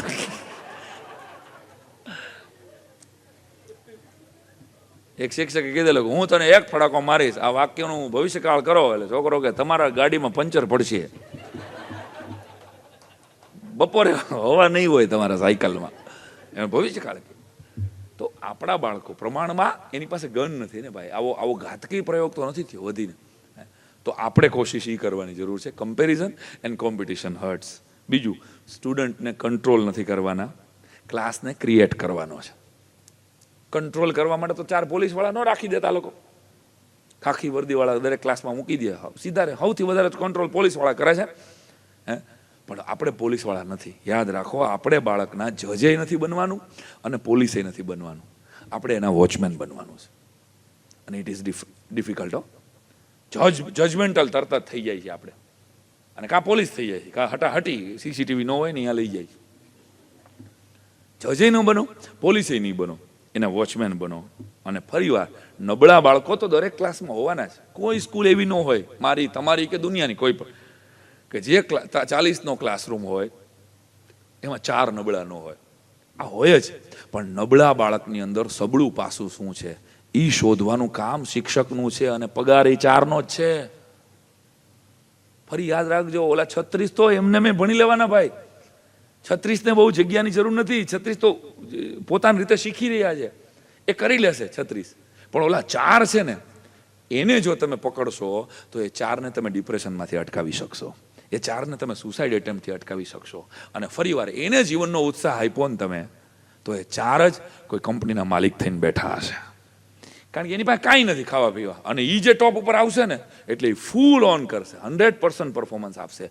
તો નબળા બાળક ઉપર એને પ્રીતિપાત્ર બાળકો, અમારી 5 નંબરમાં અમે આવું કરેલું કે જે સૌથી લોચાવાળો બાળક હોય ને એને હવે આપણે શું કહીએ, એ નંગ જ છે. આપણે જનરલી આવું કરી નાખતા હોય, શિક્ષકો એને એવા નેમ પ્લેટ આપતા.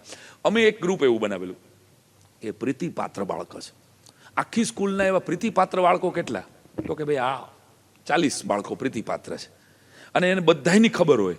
આપણી કઠણાઈ એ છે કે એક બાળક એક ક્લાસમાં લોચો મારે છે તો બીજા ક્લાસમાં એની વાત નથી થતી. ક્યાં કે મારે શું, હું ક્યાં આમાં પીરિયડ લેવા જાઉં? એટલે નહીં, એ સ્કૂલનો તો છે જ. એ જવાબદારી તો છે જ તમારી. જવાબદારી છે ને એ એકમાત્ર એવી વસ્તુ છે કે જે આપણે સરકાવી રહ્યા છીએ.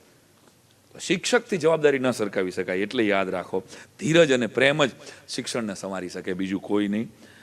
ફરીવાર યાદ કરાવી દઉં કે યુએસએમાં 2 જ વીઆઈપી છે. યુએસએ 6 ટૂર મેં કરી. યુએસએમાં 2 જ વસ્તુ વીઆઈપી છે, એક શિક્ષકો અને બીજા વૈજ્ઞાનિકો. એ દેશમાં બીજા કોઈને વીઆઈપી ગણવામાં જ નથી આવતા. તાલી પાડવા જેવી હતી આમાં. ભૂલી ગયા તમે લોકો. એટલે આખી યુએસ ટેરેટરી આખી દુનિયા ઉપર રાજ કરે છે કારણ કે એના શિક્ષકને સન્માન આપે છે. ફ્રાન્સની અંદર કોર્ટની સામે માત્ર એક ટીચર જ ચેરમાં બેસી શકે છે. ફ્રાન્સનો એક પણ મિનિસ્ટર એની માથે કેસ ચાલુ હોય, ચેરમાં માત્ર શિક્ષક બેસી શકે. એક તાલી તો બનતી है ફ્રાન્સની ગવર્મેન્ટ. જાપાનમાં શિક્ષકની કસ્ટડીમાં તમારે લેવા હોય, શિક્ષક ઉપર કેસ કંઈ કરવો હોય, શિક્ષકને જો તમારે હવાલાતમાં નાખવા હોય તો પોલીસ પરમિશન લેવી પડે પહેલાં. કોઈ પણ વ્યક્તિએ પોલીસ પરમિશન, ગવર્મેન્ટની પરમિશન લેવી પડે કે હું આ શિક્ષક ઉપર કેસ કરવા જઈ રહ્યો હોય. બાકી જાપાનમાં કેસ ન કરી શકાય. કોરિયામાં મિનિસ્ટર કરતાં વધુ ફેસિલિટી શિક્ષકને મળે છે. અને ઇન્ડિયામાં તમારું હાસ્ય ઘણું કહી જાય. આપણે પગારના આંદોલનો પડ્યા છે, ફિક્સ પગારમાં, ફૂલ પગારમાં પડ્યા છે, વસ્તી ગણતરી કરે છે. જાજા ભાગે સરકારી શિક્ષકો જોડતા હોય છે. હવે તો આપણને પણ જોડી રહ્યા છે. આર્થિક ગણતરીમાં, પોલિયોની ગણતરીમાં, ને શૌચાલય ગણવા મોકલ્યા હમણાં શિક્ષકોને. એટલે અને આપણે પછી એમ કહીએ છીએ શિક્ષણ નબળું ગયું છે. ફરીવાર યાદ રાખો કે સરકારી શિક્ષણ ને પ્રાથમિક શિક્ષણ, ખાનગી શિક્ષણ, એમાં હું નથી પડતો. બેય વચ્ચે કામ કરેલું છે મેં. કારણ કે મેં સિસ્ટમમાં 14 વર્ષ કામ કર્યું છે અને હવે છેલ્લા 9 વર્ષથી મારી સ્કૂલ છે. એટલે મારી પાસે બેયનો બરાબર તુલનાત્મક અભ્યાસ છે. પણ એમાં નથી પડવું, વિષય બદલી જશે. શિક્ષક એ શિક્ષક હોય, ખાનગીનો કે સરકારીનો, કોલેજનો કે આ કેટલાકને પગારનું ગૌરવ છે એટલું એના જ્ઞાનનું ગૌરવ નથી. કેટલાક તુચ્છ સમજે, પ્રેપ વાળા આનું શું હોય ભાઈ, એ પાયો કરી દે તને ભાઈ, એ હરખો પાયો નહીં કરે તો તારી ઇમાનત કરોડ ભૂસ કરતી પડશે હેઠ. પેલી માણેકનાથ બાવાની વાત ખ્યાલ છે ને તમને? મેં આની પહેલાં કરેલી, કદાચ અહીં જ કરેલી, કે જ્યારે અમદાવાદનો સૂબો સરસ મજાનો કિલ્લો બનાવતો હતો ત્યારે આખી રાતમાં એ કિલ્લો બની જાય, પણ એક સર્ટેન એરિયા હતો કે એ એરિયામાંની દિવાલ રાતે પડી જાય. સૂબાને કોઈ ફરિયાદ કરી કે ભાઈ આટલા ભાગમાં દિવાલ છે ને પડી જાય. એટલે માણસો મૂક્યા, કોણ પાડી દે? સૂબાનો દુશ્મન કોણ? તો કે ના કોઈ એટેક નથી કરતું. તો કે એની મેળે પડી જાય. તો કે એની મેળે કેવી રીતે પડે છે? ત્યારે કોઈ માણસે વાત કરી અમદાવાદના સૂબાને કે ભાઈ આ જગ્યા છે ને માણેકનાથ બાવાની છે, અને માણેકનાથ બાવો રાત્રે આખો દિવસ સાદડી બનાવે છે અને રાત્રે એ સાદડી ખોલી નાખે છે, એટલે આટલા ભાગમાં દિવાલ રહેવા નહીં દે, તમે એની રજા નથી લીધી. અને પછી અમદાવાદનો સૂબો એ માણેકનાથ બાવા પાસે જાય છે, એવી દંતકથા છે આ. અને ઇતિહાસમાં ગૂગલમાં ન ગોતતા, વળી પાછા આનો કેસ કરવા આવશો તમે. અને માણેકનાથ બાબાની પરમિશન લીધા પછી એ કિલ્લો બને છે. અને તમે જે માણેક ચોકમાં જાઓ છો ને અમદાવાદમાં, જ્યાં રાત આખી જમવાનું મળતું હોય, ખાવા પીવાનું મળતું, એ માણેક ચોક એ માણેકનાથ બાવાની જગ્યા. વાત ઇતિહાસની છે, જોડું છું શિક્ષણ સાથે, કે આપણે એવા વાલીઓ જોઈ રહ્યા છીએ કે 5 કલાક ભરપૂર કામ તમે કર્યું હોય, સરસ ઉત્સાહ ભર્યો હોય, અને કેટલાક વાલીઓ ઘરે જાય ને તો માણેકનાથની સાદડીની જેમ ઓલી સાળ ખોલી નાખે. એટલે બધું કડું, તારા સાહેબ તો ખોટો જાય તો કીધા કરે, આપણે એવું કાનું હાલો હું. એટલે બધું જે હતું એમ થઈ જાય. કેટલાક શિક્ષકો એક ધોરણમાં એક પીરિયડ બદલે એટલે ક્લાસરૂમનું વાતાવરણ, સ્કૂલનું વાતાવરણ બદલાવી રહ્યા છે. હવે એ સાહેબ તો કીધા કરે આવું. અરે ભાઈ એવું નહીં કયો. એક શિક્ષકે જે ઉત્સાહથી ભણાવ્યું હોય, બીજો શિક્ષક જઈ અને એ ઉત્સાહની સાદડી ખોલી નાખે, અલ્ટિમેટલી નુકસાન મોરબીના બાળકોના છે, દેશના બાળકોના છે. યાદ રાખો, આ બહુ નાના નાના મુદ્દા છે તમારી સામે કહી રહ્યો છું એટલા માટે કે ચાણક્ય જે દેશમાં શિક્ષક હતો, નાલંદા અને તક્ષશિલા જેવી વિદ્યાપીઠો હતી, અને એ દેશના હજારો વિદ્યાર્થીઓ કેનેડા, ઓસ્ટ્રેલિયા અને અમેરિકા ભણવા માટે જાય. તમને નથી લાગતું કે આ શિક્ષણ સંસ્થાઓનું આપણું સામૂહિક ફેલિયર છે? કે આપણા છોકરાઓ ભણવા માટે બહાર જાય, જે 20-20 હજાર વિદ્યાર્થીઓને ભણાવતી હતી આ દેશની વ્યવસ્થા, તો એવું શું ગુમાવ્યું આપણે? એવું શું લોચો મારી દીધો આપણે યાર? કે આપણા છોકરાઓને એમ લાગી રહ્યું છે કે ગામના આ દેશના તમામ શિક્ષકોમાં મને ભણાવવાની તાકાત નથી, આ દેશની એકેય સંસ્થામાં મારી ઇન્ટેલિજન્સીને ડેવલપ કરવાની તાકાત નથી. તો ગોખણપટ્ટીની સ્મશાન યાત્રા નીકળે અને કૌશલ્યોની યાત્રા નીકળે તો જ શિક્ષણનો ઉદ્ધાર થાય. રટ્ટામાર એજ્યુકેશન સિસ્ટમે દઈ નાખી છે, યાદ રાખજો આપણી બધાની. એટલે ફરી જ્યાંથી આપણે શરૂ થયા હતા ત્યાં હું પાછો આવું છું કે મેડમ મોન્ટેસરની પ્રાર્થના 1.5 લીટીની પ્રાર્થના છે. દરેક શિક્ષકે પોતાના સ્ક્રીન સેવર ઉપર રાખવા જેવી પ્રાર્થના છે કે ઈશ્વર મને મારા બાળકોને સમજવાની શક્તિ આપજે. આપણે એને સમજાવવાના નથી, એને સમજવાની કોશિશ કરો. 40 પરિવારમાંથી એક બાળક આવે છે, એક બાળકને સમજવામાં જિંદગી વહી જાય. 40 બાળકો, અને એ કોઈ માં, અહીંયા જેટલી પણ માતાઓ છે પોતાનું સંતાન હોય એવા કેટલી માતાઓ કેટલી છે આમાં? હા, તમારી બેન કેટલા વર્ષનું સંતાન છે? 9 વર્ષ. 5 વર્ષથી નાનું સંતાન કોઈને? કેટલા વર્ષનું છે બેન સંતાન? 4 વર્ષ. બેન તમે તમારા પાડોશીના હાથમાં 4 વર્ષનું સંતાન આપશો? તમે પાડોશી હોય તો 10 વર્ષથી ભેગા રહે તો નહીં આપો? પાછળ કોને હજી નાનું હતું? હા, કેટલા વર્ષનું છે? 4 વર્ષનું. સેમ 4 વર્ષનું સંતાન તમે પાડોશીને આપશો? અડધી કલાક. કેમ? પાડોશી તમારા ઓળખીતા હોય તો એનો આપો. બે માં છે, તમારા જ પરિવારની શિક્ષિકાઓ છે. 4 વર્ષનું સંતાન 4 મિનિટ એ નહીં રીએ, ખબર છે? મમ્મીઓ એમ કહે એ રોશે, એ બગાડશે, રહેવા દો ને એમ, એવા બાના કાંઠે માં. કોઈ 4 વર્ષનું સંતાન એક શિક્ષિકા એના પાડોશીને આપવામાં એને ભરોસો નથી, તો દોસ્તો 5-5.5 કલાક માટે કોઈ માં તમને પોતાનું બાળક આપે છે. આ કેવડી મોટી જવાબદારીનું વહન કરી રહ્યા છે, એ સાલું આપણને જ એનો અંદાજ નથી. એ 4 મિનિટ પોતે જ 2 માતાઓ એમ કીધું, આ તો સેમ્પલ માટે પૂછ્યું આપણે. કોઈ માં અહીં બેઠેલી મારી માં નો આપે, હું નાનો અત્યારે ના એ નો રહીએ. માને ભરોસો જ નથી બીજી સ્ત્રી ઉપર. એને ઓળખતી હોય, એની હગી બેન હોય ને તો તારાથી નહીં રહીએ. એકલી મૂકીને ક્યાંય જવું અને પસંદ જ નથી. મારા છોકરાને મૂકીને ન જાઓ. તો આ જનેતા 5.5 કલાક સુધી બાળકને તમારા ખોળામાં આપે છે, તો આપણી કેવડી જવાબદારી થાય. બસ આ આપણી જવાબદારીને આપણે સમજીએ. નવયુગમાં મારે શું કરવું જોઈએ એ મારા ટીમ લીડર મને કહે, મારા પ્રિન્સિપાલ કહે, એ બધું સેકન્ડરી છે. મારું સીસીટીવી સરસ્વતીનું છે. હું મારી સરસ્વતી જોઈ રહી છે, મારી સરસ્વતીની સાક્ષી અમારે ભણાવવાનું છે. આ સીસીટીવીને તો ઓલું બનાવી શકાશે, ઓલા સીસીટીવીમાં લખાણું ને એ જ રિઝલ્ટ આવશે તમારા સંતાનોનો. મેનેજમેન્ટ ઓલું રમાડી શકાય. ગમે એવા આંકડા દઈ દો, પેપર તમારે જ જોવાના છે ને તમારે જ કાઢવાના. દઈ દો વીઆઈપી સવાલો, ગામને એમ થઈ જાય ઓહો આ સાહેબનું રિઝલ્ટ તો 9મા ધોરણથી હાઈ ક્લાસ હતું, 10માં ભણે ભૂડું શું થતું. 14 જણા નપાસ ક્યાં થયા, 9માં કારણ કે ખોટા રિઝલ્ટ. તો એના રિઝલ્ટ તો તમારે ભોગવવાના, તમારા સંતાનોએ ભોગવવાના ફરી ફરીને. તો આપણે બધા એકબીજાને ઉલ્લું રમાડી શકશું, યાદ રાખજો. પણ શિક્ષકનો વ્યવસાય એવો છે કે આ સરસ્વતીની સાક્ષીએ ચાલતો વ્યવસાય છે. તો દર્શક એમ કહેતા કે ઇઝરાયલે ડંખ ન મારે ને એવી મધમાખી બનાવી. ડંખ ન મારે એવી ઇઝરાયલે મધમાખી બનાવેલી છે, ગૂગલ કરજો. દર્શક દાદા એમ કહેતા આપણને મનુભાઈ કે શિક્ષણનું કામ ડંખ ન મારે ને એવા માણસો પેદા કરવાનું કામ છે. અને it is a tough job. આ બહુ અઘરું કામ છે. આ ચાલતા જલાઈ ગયું છે આપણે. પણ કાયદેસર જો આપણી પરીક્ષા લેવામાં આવે આપણા આપણા સબ્જેક્ટમાંથી,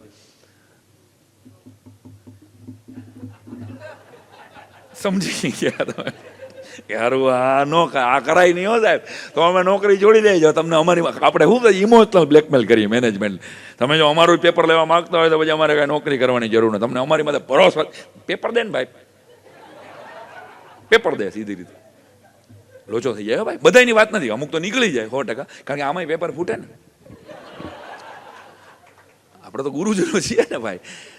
તો ફરી ફરીને દોસ્તો હળવાશ સાથે મેં 1-2 વાતો જે કરી એ વાત તમારા જીવનમાં યાદ રહે કે શિક્ષકો વિશ્વના સૌથી સાચા શાંતિ સૈનિકો છે. We are the last generation. શાંતિ શું છે, જીવન શું છે, પ્રકૃતિ શું છે, પરમેશ્વર શું છે, તમારો સબ્જેક્ટ ગમે તે હોય, તમારા બાળકનો અત્તરીયો શિક્ષક, જેમાં 3 જણાએ કીધું ને કે મને એક સાર યાદ છે, એક મેડમ યાદ છે. તમારા જીવનનું લક્ષ્ય એકમાત્ર એટલું હોવું જોઈએ કે મારે મારા વિદ્યાર્થીઓમાંથી નવયુગમાંથી 50 વર્ષ પછી કોઈ છોકરો આઈએસ બનીને બેઠો હોય ને મોરબીના કલેક્ટર તરીકે, તેથી એ મારી પાસે લાલ ગોળાવાળી ગાડી લઈને ઊભો રહીએ કે સાહેબ આશીર્વાદ આપો, હું કલેક્ટર થયો, હું આઈપીએસ થયો. બસ તે દિવસે તમારા બધા પગાર વસૂલ. પોરબંદરમાં આગ લાગી, રાજાશાહી વખતની ઘટના છે, અને અડધી રાતે આગ લાગી. આપણા ભાઈ પેલા પટણી, પ્રભાશંકર પટણી આપણા એના દીવાન હતા. અને રાત કહો કે પ્રભાશંકર પટણીને કીધું કે ફલાણા ખૂણામાં આગ લાગી છે. દોડતા ગયા બધા, જોયું તો કિલ્લાની દિવાલ ઉપર આગ લાગી હતી. એટલે એમ કીધું કે આટલી દિવાલ પાડી નાખીએ. એટલે તોપવાળાને કીધું કે મોઢું ફેરવી નાખ અને આટલો ભાગ દિવાલનો પાડી દે. એટલે તોપવાળાએ તરત આખું ગામ આવી ગયું જોગીને, ઓહો આગ લાગી કરતા માણસો ભેગા થઈ ગયા. અને આમ કરીને આમ તોપનું નાળચું ફેરવવામાં આવ્યું ને એટલો ભાગ ઉડાડી દેવામાં આવ્યો. પણ એક ગોળો માર્યો, કાંકરી હલી નહીં. બીજો ગોળો માર્યો, કાંકરી હલી નહીં. જલ્દી કર ભાઈ, ત્રીજો ગોળો માર. એ ત્રીજો ગોળો તૈયાર કર્યો ને ત્યાં પિતાંબર મિસ્ત્રી નામનો એક માણસ આવ્યો કે પ્રભાશંકર પટણી માફ કરજો, તમે ત્રીજા ગોળાની તૈયારી કરો કે 5મા ગોળાની કરો, પણ આ દિવાલ મારા બાપ પોચા મિસ્ત્રીએ બનાવેલી છે, આની કાંકરી કોઈ નથી હલશે નહીં, આની કાંકરી કોઈ નથી ખેરવાશે નહીં, આ મારા બાપે બનાવેલી છે. દિલ ઉપર હાથ રાખીને કહેજો કે મોરબીની નવયુગમાં મેં ભણાવેલો છે, મારો વિદ્યાર્થી ભ્રષ્ટાચાર નહીં કરે. આટલી ગૌરવ સાથે જ્યારે આખી સ્કૂલ, આખો સમાજ કહી શકીએ ને જ્યારે, ત્યારે આપણે ભણાવ્યું કહેવાય, બાકી તો પગાર લીધો કહેવાય.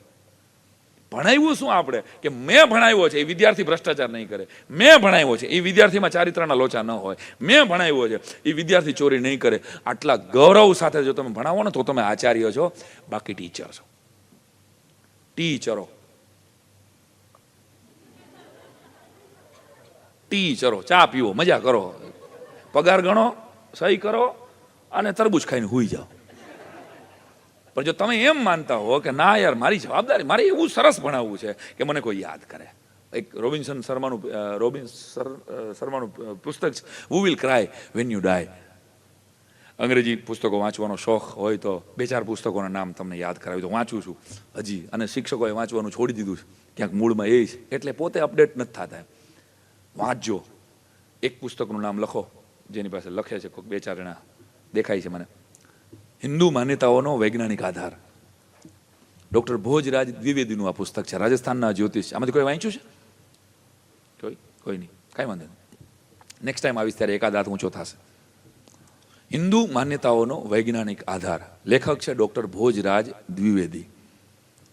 સેમ આનું આ પુસ્તકનો બીજો ભાગ છે હિન્દુ માન્યતાઓનો ધાર્મિક આધાર. અત્યારના વાય જનરેશન છે ને, આ એનો જવાબ છે. હું કામ શનિવાર દાઢી નહીં કરાવવાની? આવા છોકરા, આપણા છોકરા પણ પ્રશ્નો પૂછે છે. આમાં સવાલ જવાબ ફોર્મેટમાં આ પુસ્તક છે. 150-200 પાનાનું પુસ્તક છે માત્ર. મને ગમતું પુસ્તક છે, મેં ઘણા બધાને ગિફ્ટ આપ્યું છે. અને તમે પણ વાંચશો ને તો આમાંથી કોઈ એક વાક્ય ઉપર કે શું કામ આ કરવાનું, આપણા છોકરાઓ પૂછે છે કે પ્રદક્ષિણા શું કામ કરવાની મંદિરમાં, તો એનો ધાર્મિક જવાબ ધાર્મિકમાં હશે પુસ્તકમાં, પણ એનો સાયન્ટિફિક જવાબ આ તમને કદાચ ગમશે. Who will cry when you die, Robin Sharma. પછી જોસેફ મર્ફીનું એક પુસ્તક છે પાવર ઓફ સબકોન્શિયસ માઇન્ડ. એનું ગુજરાતી અનુવાદ પણ છે, પાવર ઓફ સબકોન્શિયસ માઇન્ડ. શરદ ઠાકરનું સિંહ પુરુષ, સાવરકરનું જીવન ચરિત્ર. આમાંથી કોઈ વાંચ્યું હોય તો મને કહેજો. અરે વાહ, એક વખત વાંચવું જોઈએ. દેશને આઝાદી કેટલી સરળતાથી મળી હતી એનો તમને ખ્યાલ. એક જ પુસ્તકમાં એક જ બેઠકે પૂરું કર્યું. મૃત્યુંજય શિવાજી સાવંતની નવલકથામાં કોઈને રસ હોય, શિવાજી સાવંતનું પુસ્તક છે મૃત્યુંજય. કર્ણ અને મહાભારત ઉપર બહુ ડિટેલિંગ વૃક્ષોની માહિતી આપતું આ પુસ્તક છે. એસએસના ટીચર્સ કોણ છે આમાંથી? સેપિયન્સ નામનું ડૉક્ટર યુવલ નોવા હરારી, એનું પુસ્તકનું નામ છે સેપિયન્સ. આઈ થિંક રાજ ભાસ્કરે એનું ગુજરાતી કર્યું છે. રાજ ગોસ્વામી, સોરી, વેરી નાઇસ દોસ્ત, રાજ ગોસ્વામી. અને એ પુસ્તક લગભગ કરોડોની સંખ્યામાં ઇંગ્લિશમાં વેચાણું. આ ઇઝરાયલના આર્કિયોલોજીસ્ટ છે લગભગ, યુવલ નોવા હરારી. અને આ પુસ્તકે ઇતિહાસનું સર્વશ્રેષ્ઠ પુસ્તકોમાંનું એક પુસ્તક. મેં આના 100-200 વાર વાંચવું પડે એવું સારું અઘરું છે, ગાઈડ રાખવી પડે ભેગી આપણે. પણ ઇંગ્લિશમાં છે, ગુજરાતીમાં પણ બહુ સરસ અનુવાદનો છે. એક હોમોડિનિયસ છે બીજું પુસ્તક, અને ત્રીજું પુસ્તક તો યંગસ્ટર્સ જેટલા બેઠા છે આ યુવલ નોવા હરારીનું 21st challenges of 21st century. આ પુસ્તક એકવાર વાંચજો એટલે તમને ખબર પડે કે તમે જેને ભણાવી રહ્યા છો અથવા આપણે અત્યારે છીએ, આપણે આગામી દિવસોમાં કોની સામે લડવાનું છે આપણને ખબર જ નથી. એક સમયે તો નક્કી હતો ને કે મુગલો સામે લડવાનું હતું, એક સમયે શક સામે, હુણ સામે, અંગ્રેજો સામે. 21મી સદીમાં આવનારા દિવસોમાં 21st સેન્ચુરીની 21st challenges of 21st century, Yuval Noah Harari. આ ક્લોઝ ટુ માય હાર્ટ 4-5 પુસ્તકો છે જે કદાચ રમેશ પારેખનું 6 અક્ષરનું નામ તમે કદાચ વાંચ્યું હોય, કવિતામાં જેને શોખ હોય એ 6 અક્ષરનું નામ એકવાર વાંચજો. આઠો જામ ખુમારી ઘાયલ સાહેબનું પુસ્તક છે, એ એક ક્યારેક વાંચજો. તો આ 4-5 પુસ્તકો એવા છે કે જે જિંદગી બદલાવવાની તાકાત રાખે છે. એક ગુણવંત શાહનું પતંગિયાની આનંદ યાત્રા, અદ્ભુત પુસ્તક છે. આમાં શિક્ષણ મીમાંસા છે, એ ભાષાનો શિક્ષકે તો વાંચવી જોઈએ. પતંગિયાની આનંદ યાત્રા અદ્ભુત પુસ્તક છે, 300-400 પેજનું છે. ઓહ, ઘણા લખ્યા. તો આ પુસ્તકો ના લખશો તો કોક દી લેશો. અને પુસ્તક લઈને, સાહેબ એક પ્રયોગ કરેલો મેં, શિક્ષકોને કીધેલું તમે વાંચો કે ન વાંચો, પુસ્તક લઈને ક્લાસમાં જાઓ. આટલું કરજો, કાંઈ કહેવાનું નહીં છોકરાઓને. ખાલી આમ કરીને આમ લઈને આવ્યા એટલે તમે આવતા હવે જોયું ને કે સાહેબ પાસે કંઈક ફાઇલ છે. કોક છોકરો તો પૂછશે કે સાહેબ આ શું છે, અને છોકરો પૂછશે ને તો તમે 2 પાના વાંચશો તો ખરા. તમે વાંચતા નથી ને એટલે છોકરા વાંચતા નથી, વાંચતા નથી એટલે એ ડિસ્ક્રિપ્શન લખતા નથી સાહેબ. મોટા સવાલો લખતા, કારણ કે વાંચનથી જ શબ્દ ભંડોળ વધે. આ હું 1.5-2 કલાક બોલી શકું છું કારણ કે થોડુંક વાંચ્યું છે એટલે વિચારોનો ધોધ છૂટે છે. જેટલા પણ વક્તાઓ છે વિચારો, અત્યારે કોઈનું સાંભળતા નથી. એવા સમયમાં તમે મને 11:15 સાંભળો, આ મોટી ઘટના ન કહેવાય? તો વાંચતા નથી એટલે વિચારતા નથી, ને વિચારતા નથી એટલે વિકસતા નથી. That's all. આપણે શિક્ષક પ્રવાહોને ખોલે પહેલા કે મેં આ પુસ્તકમાં 2 મિનિટની આઈસ બ્રેકિંગ દરેક વર્ગની, હું તો કહું છું દરેક શિક્ષકની રોજની એક આઈસ બ્રેકિંગ એક્ટિવિટી હોવી જોઈએ. 2 મિનિટની એક્ટિવિટી. આજે કેમ અજીબ દાસતા હે યે, ગાઓ ને યાર. કહા શુरू કહા ખતમ, ये मंजिले है कौन सी, न वो समझ सके न हम. ક્લાસરૂમ ને ટ્રાન્ઝેક્શનમાં ચેન્જ કરવામાં કામ લાગ્યું ને આ ગીત. તમે જોયું ને કે તમે બોર થયા ભાઈ સે યસ ઓર નો, તો બોસ નો યસ કીધું 2 જણાએ, વાંધો નહીં, એ મળજો પછી. એવું બધા યસ જ કહેવાનું હોય, એવલી એક માનસિકતા પડી ગઈ. સર પૂછે લે યસ, આપણી ટેવ પડી ગઈ છે ને. આપણા છોકરાઓ ખબર સમજી ગયા સાહેબ ના. અમે ઓલું પ્રાઇમરીમાં હતા ને ત્યારે છોકરાને પૂછેલું, એક છોકરાને કે છોકરા અહીં તો 15 એકાનો પાડો બોલતો હતો. એક છોકરો બોલ્યો 15 એકા 15, 15 દુ 30, 15 3 45, 15 પંચા 55, 15 છ હા, 15 7 હા, 15 8 હા, 15 9 હા. મેં કહ્યું શું હા હું? મને કે સાહેબ શબ્દો ભૂલી ગયો છું પણ રાગ તો સાચો છે ને. મને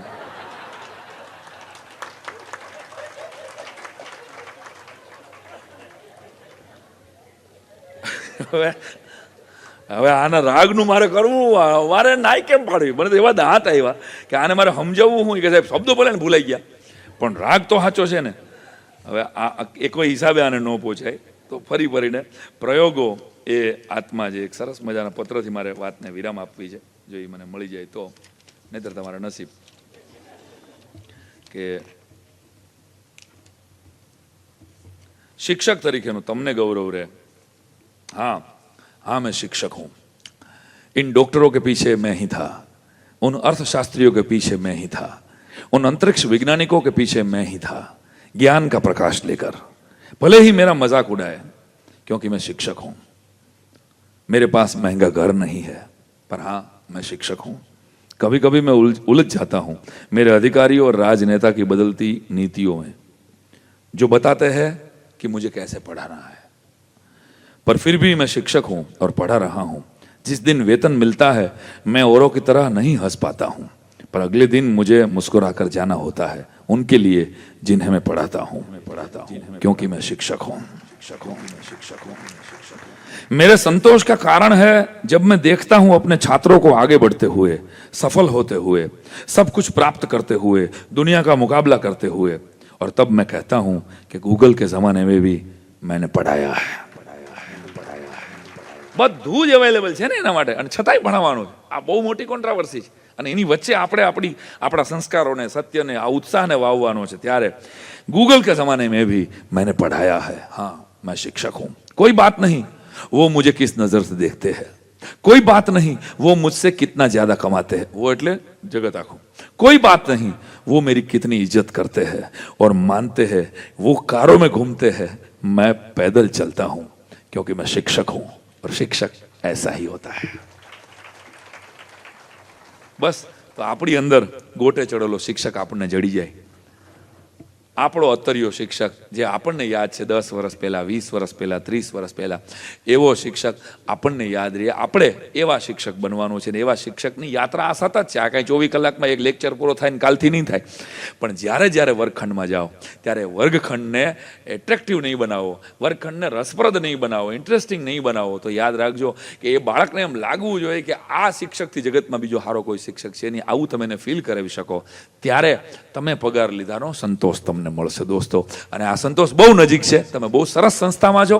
નવયુગ જેવી સંસ્થા નથી. આવું દિલમાં રોજ આવે સવારના પોરમાં સહી કરતી વખતે કે વોટેવર તમારું ક્યાં છે ઓલું થમ ઇમ્પ્રેશન, હા એ અંગૂઠો કરો ને આમ ત્યારે તમે તમારી જાતને પૂછજો કે હરીસામાં ઊભો રહું સવારના પોરમાં ત્યારે મેં પગાર લીધો છે, મેં ભણાવ્યું છે, આના ગૌરવ સાથે હું મારા હરીસા સામે જોઈ શકવો જોઈએ. બોસ મેં ભણાવ્યું એવું કોઈએ ભણાવ્યું નથી. આ ગૌરવ તમને રહી. આ કોઈને પૂછવાનું જરૂર નથી. ફરીવાર મેનેજમેન્ટ તમને ફરીને કહું છું કે પગાર માટે નથી ભણાવવાનું, રાષ્ટ્રના કલ્યાણ માટે ભણાવવાનું છે. આટલું યાદ રાખજો. પગાર તો તમારા ને મારા કરતા એક બેંકનો પટાવાળો વધારે સારો લે છે ભાઈ, મને તમને ખબર છે. પણ બેંકના પટાવાળાને કોઈ પગે નથી લાગતું. આપણને પગે લાગશે આપણો વિદ્યાર્થી.